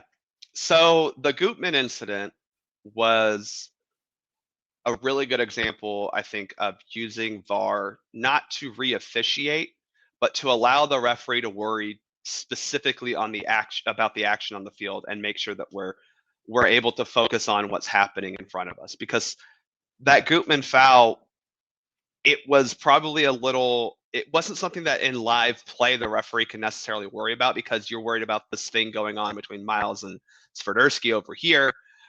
You're worried about that. And then you have a player that's running down the middle of the field or making that near post run to try to score. So like, I think that's a great use of VAR, right? Where you're like, hey, I have to worry about this thing over here that is an immediate danger. I can't worry about this. The reason why it's DOGSO is because at that point in time, Andrew Gutman, why it's a DOGSO red, I should say. At that point in time, the player is making a very clear effort on goal. I mean, there is an actual shot that came from that. Gutman was not making a legitimate play on the ball. And why do I say that? Because he pulled the guy's jersey. That's not playing the ball at all. So when they go back and look at that on VAR, the video assistant is going, hey, this player committed a foul that actively disrupted the ability for this player, the attacker, to go toward goal, right? Even though there was a shot, okay, we allow those shots to happen based on the laws that allow us to give advantage, right? So that falls under the advantage.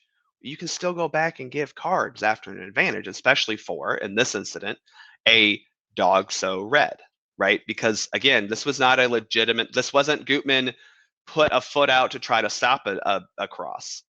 He pulled the jersey back, and it was really not a very smart play by Gutman. In my opinion, I don't really think he needed to do that, even because of the way the runner was going. It was at that point in time, you have a player running toward goal, very close to goal. Distance is one of the things that we talk about in DOGSO, distance, direction, defenders. He's toward goal. He's close to goal. Gutman's the only defender back there, and Gutman's the one who causes the foul. So at that point in time, it meets all the criteria for DOGSO red.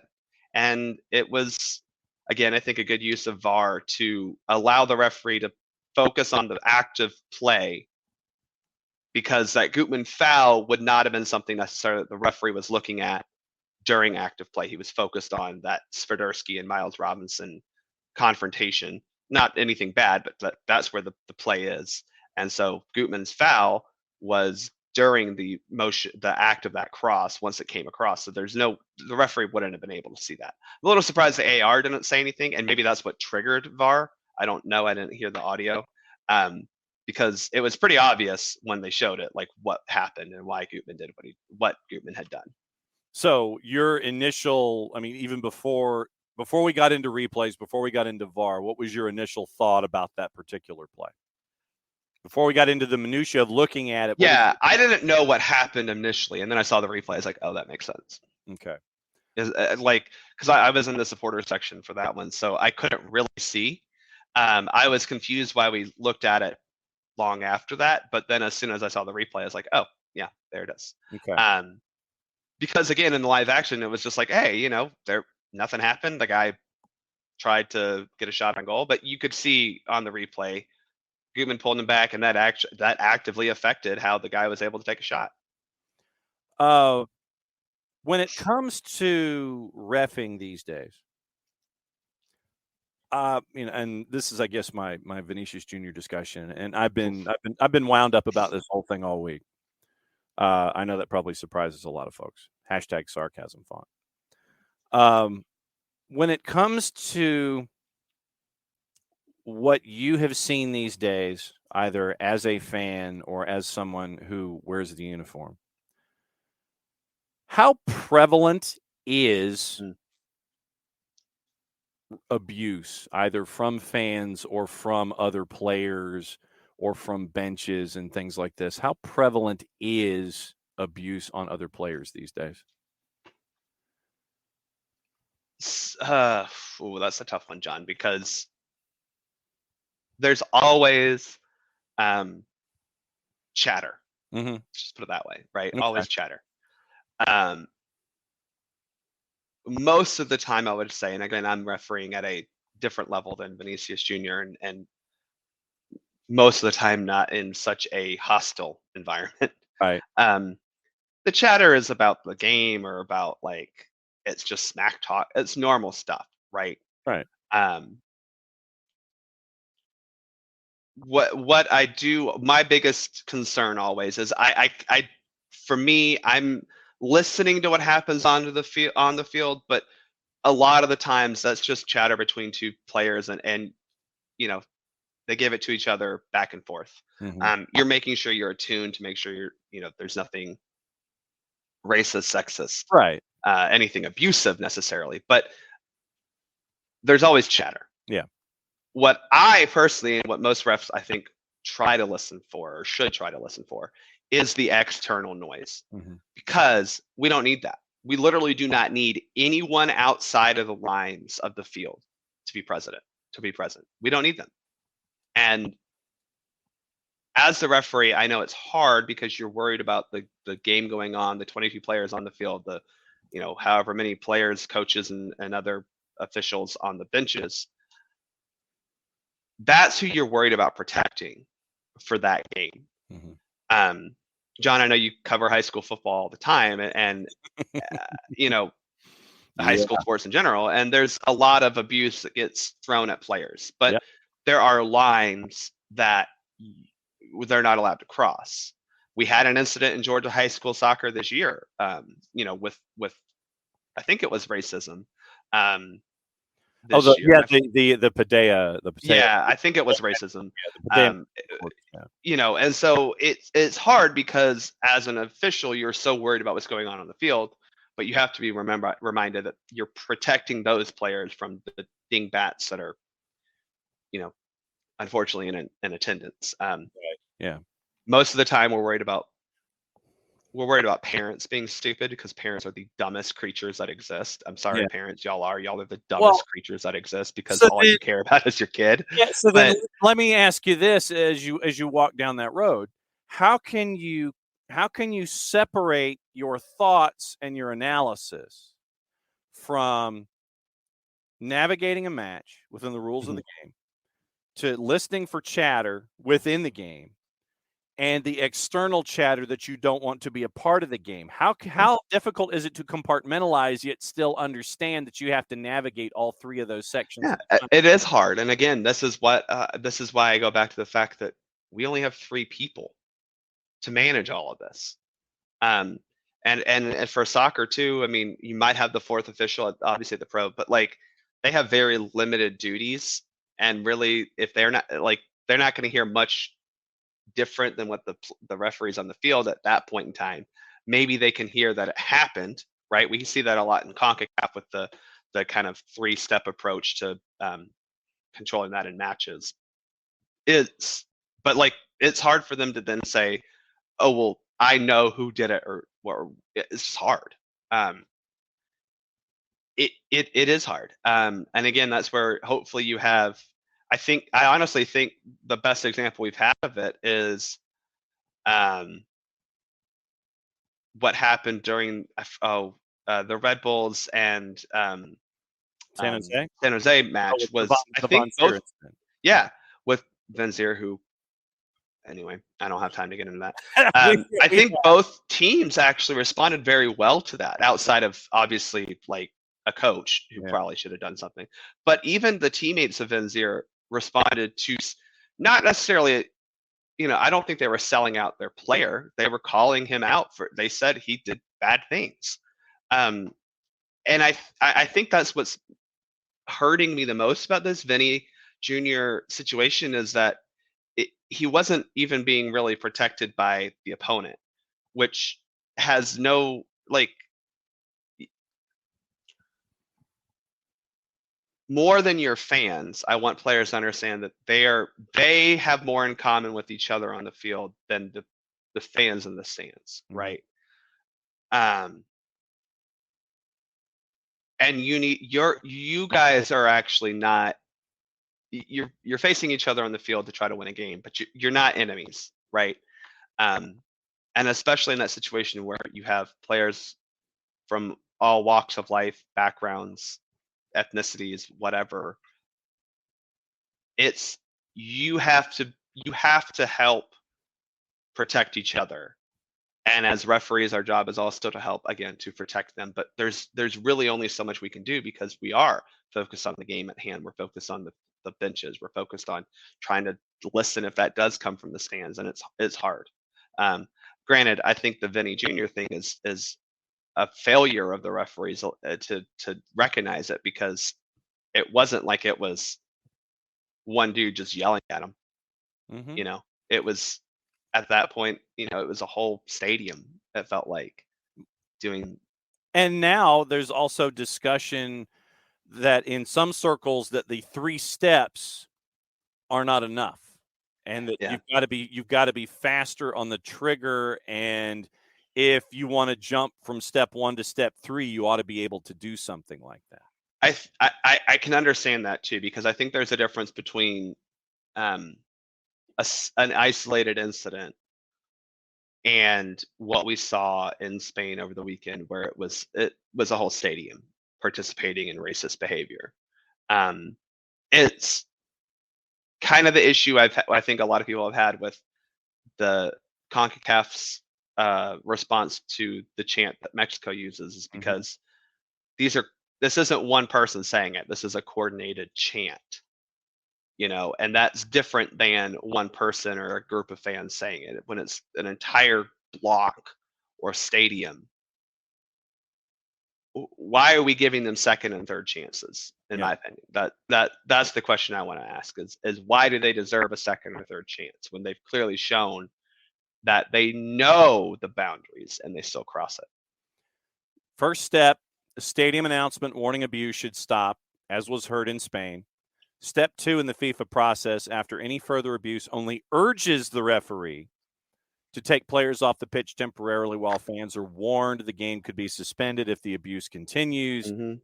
And then Gianni Infantino, in his advice column on his IG stories, decided that he said that, you know, hey, maybe you guys should adopt. You didn't offer any criticism from our friends at Sky, didn't offer any criticism of the league's handling of what was going on with the match. He just recommended that football adopt FIFA's 3-step protocol. Match restarts, then thirdly, if the attacks continue, match stops, 3 points go to the opponent. So 3 opportunities for anybody to be racially abused in their place of work before everyone's removed from the toxic environment. So that's what per game. Yeah. But that's the thing, John. That's per game. That's not. And that's what I think, again, bothers me is if you had this in a place of work where you said a racist thing once, twice, 3 times, right? That is usually over. I mean, it could be within 1 day. I don't know. They're really terrible humans, but that usually is over a span of time. We're talking about this happening in one 90-minute period. So to me, I think that if you have already triggered this thing once, you don't get a nice little, hey guys, don't do this again. You've been warned once. So the next match, you don't get a 3-step, you get a 2-step, right? After that, you get a 1-step.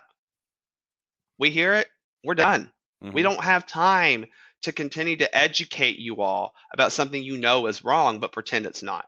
And I'm sure Nick Alifi would love to rant about this, because I know his country has dealt with its own issues, but it's like, you know it's wrong, you just pretend it's not.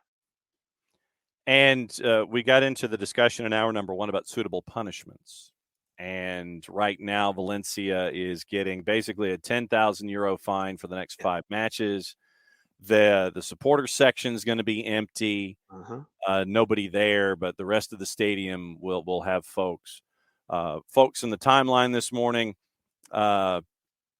you've got all these kinds of things, and Rich Ransom's in this morning. Does anyone else feel weird that in 2023 we need to explain to MLS signees coming to the league, hey, that word in your country doesn't work here, and that they need to take a class for it?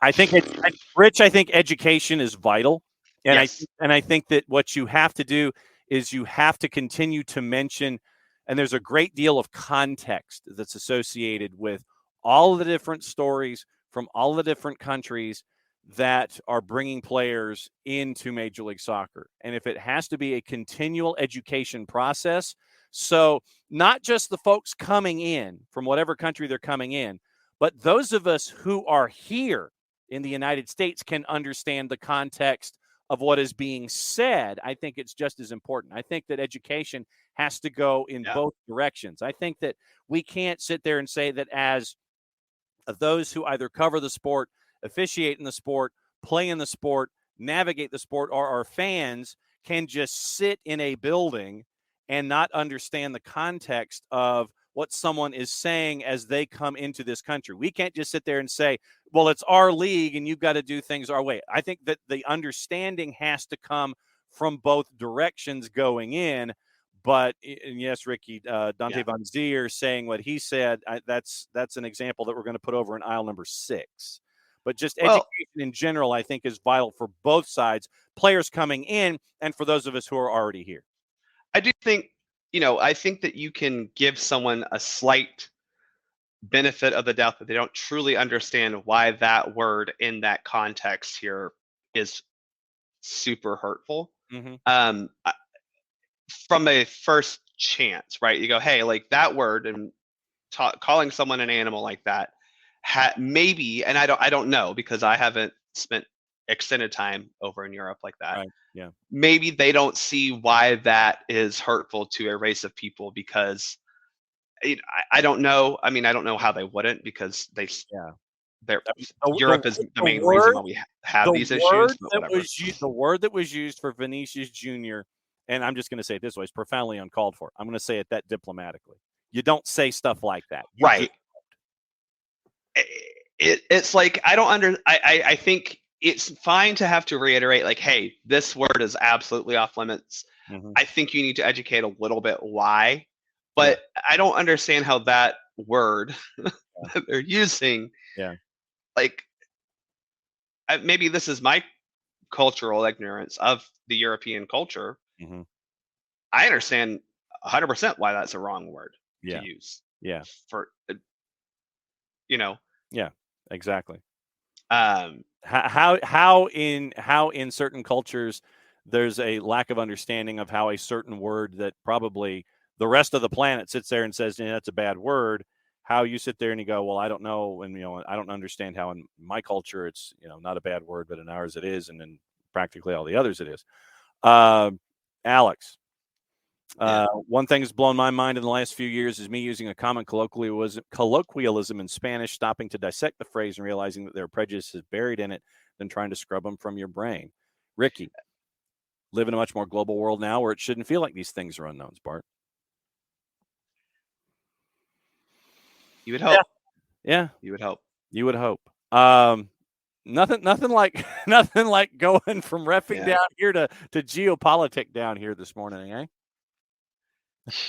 I mean, and again, I think that the issue that most people are going to have, and I think it's, I think to me, this is the point that is underscored in all of this is, and I'm not saying that we didn't develop racism on our own, right? But Europe is the locus for a lot of these issues. Spain is the one that may or may not be attributed to the start of all this at the beginning. They funded that 1492 voyage. So, it's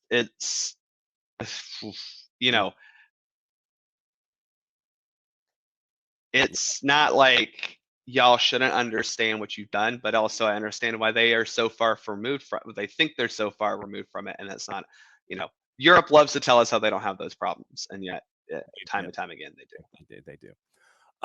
So what's the latest with? Because I know that we are now in the fourth. We're in stoppage time. Yeah. The fourth official has put up the board. Yeah.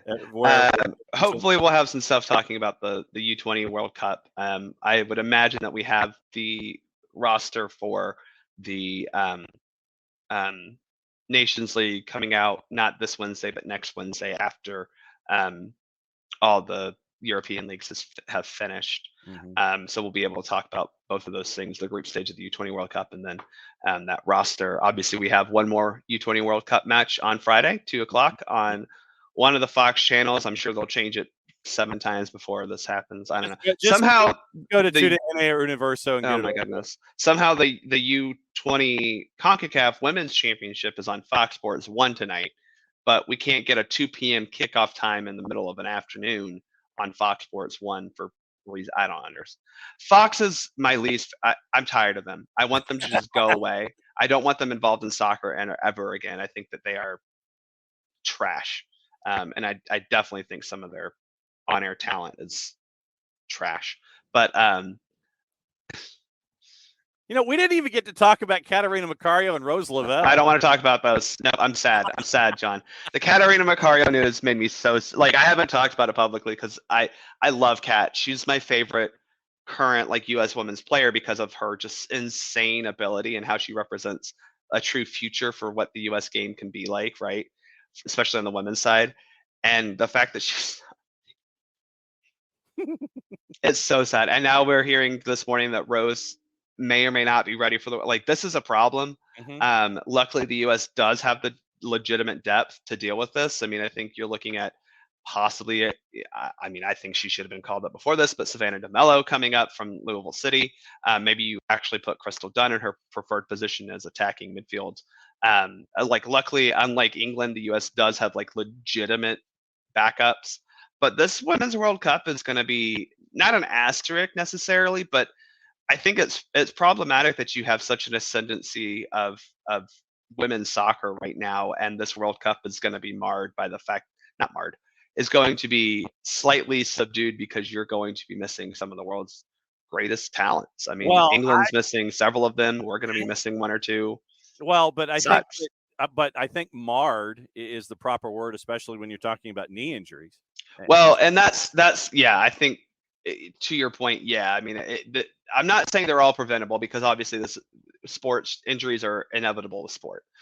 Injuries are inevitable when you freaking roll out of bed in the morning, John. I mean, we're all day to day. I'm aware, aren't we? We're all day to day in some capacity. Yes. But it sucks that this seems to be somewhat preventative in the sense that you could have just not played as many games as you tried to force down their force on these women, and that's unfortunate. But I think that the silver lining is you will see the depth of the game that we haven't seen before, and I think that's actually very valid. I think the biggest thing we've seen, the growth in the 4 years since 2019 to 2023, is the just depth of talent overall in the women's game, and how more women are getting to the super professional and super competitive level. And we need that because that's the other thing is, I think a lot of the issues we've had is, and we've seen this with the U.S. women, and I think Vlatko could have done better with this, but I think he's done okay for the most part even, is it's not like you had an opportunity to rest women midweek matches because you didn't have great depth. And now you do. I mean, look, I know this is the only time I'll talk about Arsenal on this one, but the Arsenal women have been decimated by injuries. They just keep coming.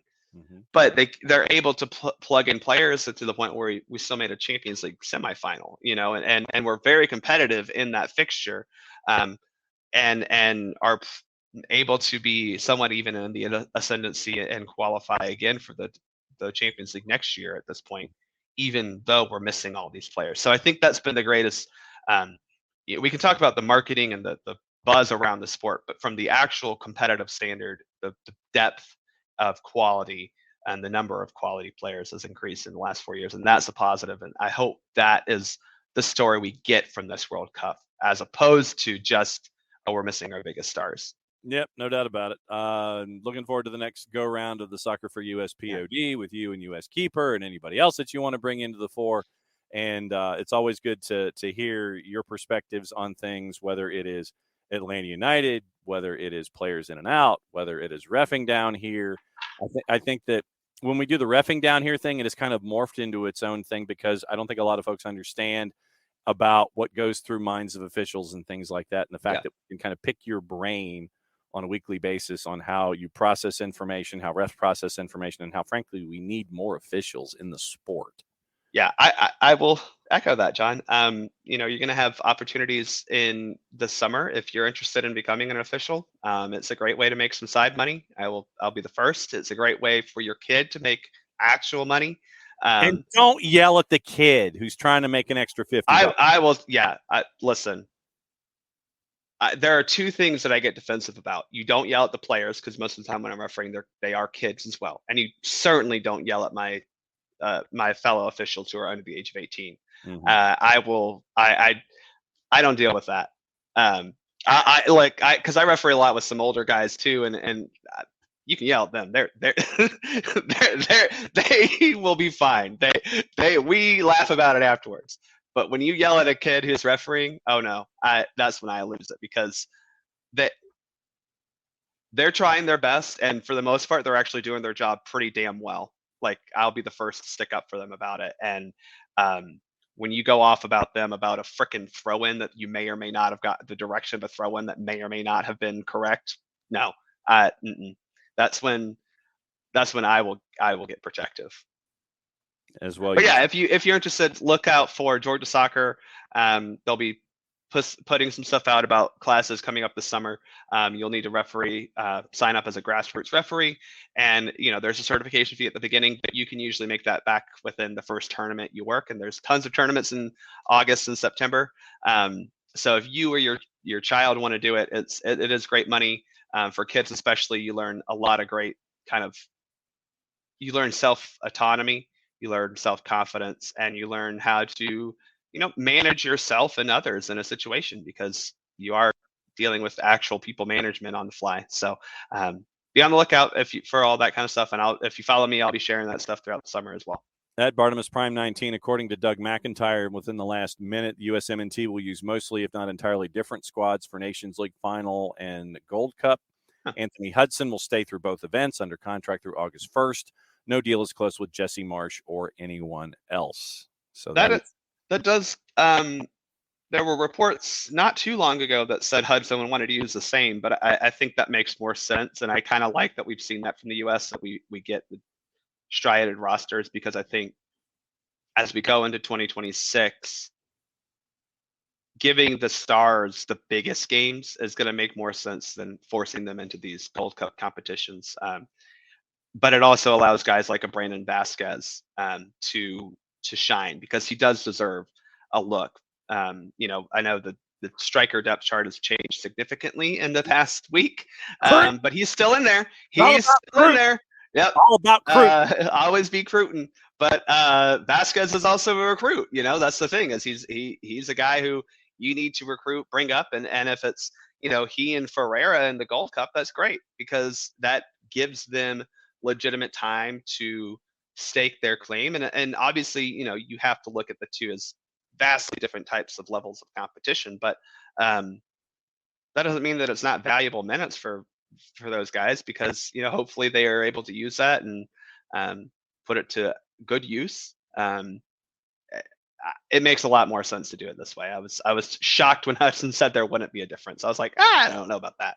I don't know if Christian Pulisic wants to go play frickin' Curacao and Barbuda. Yeah.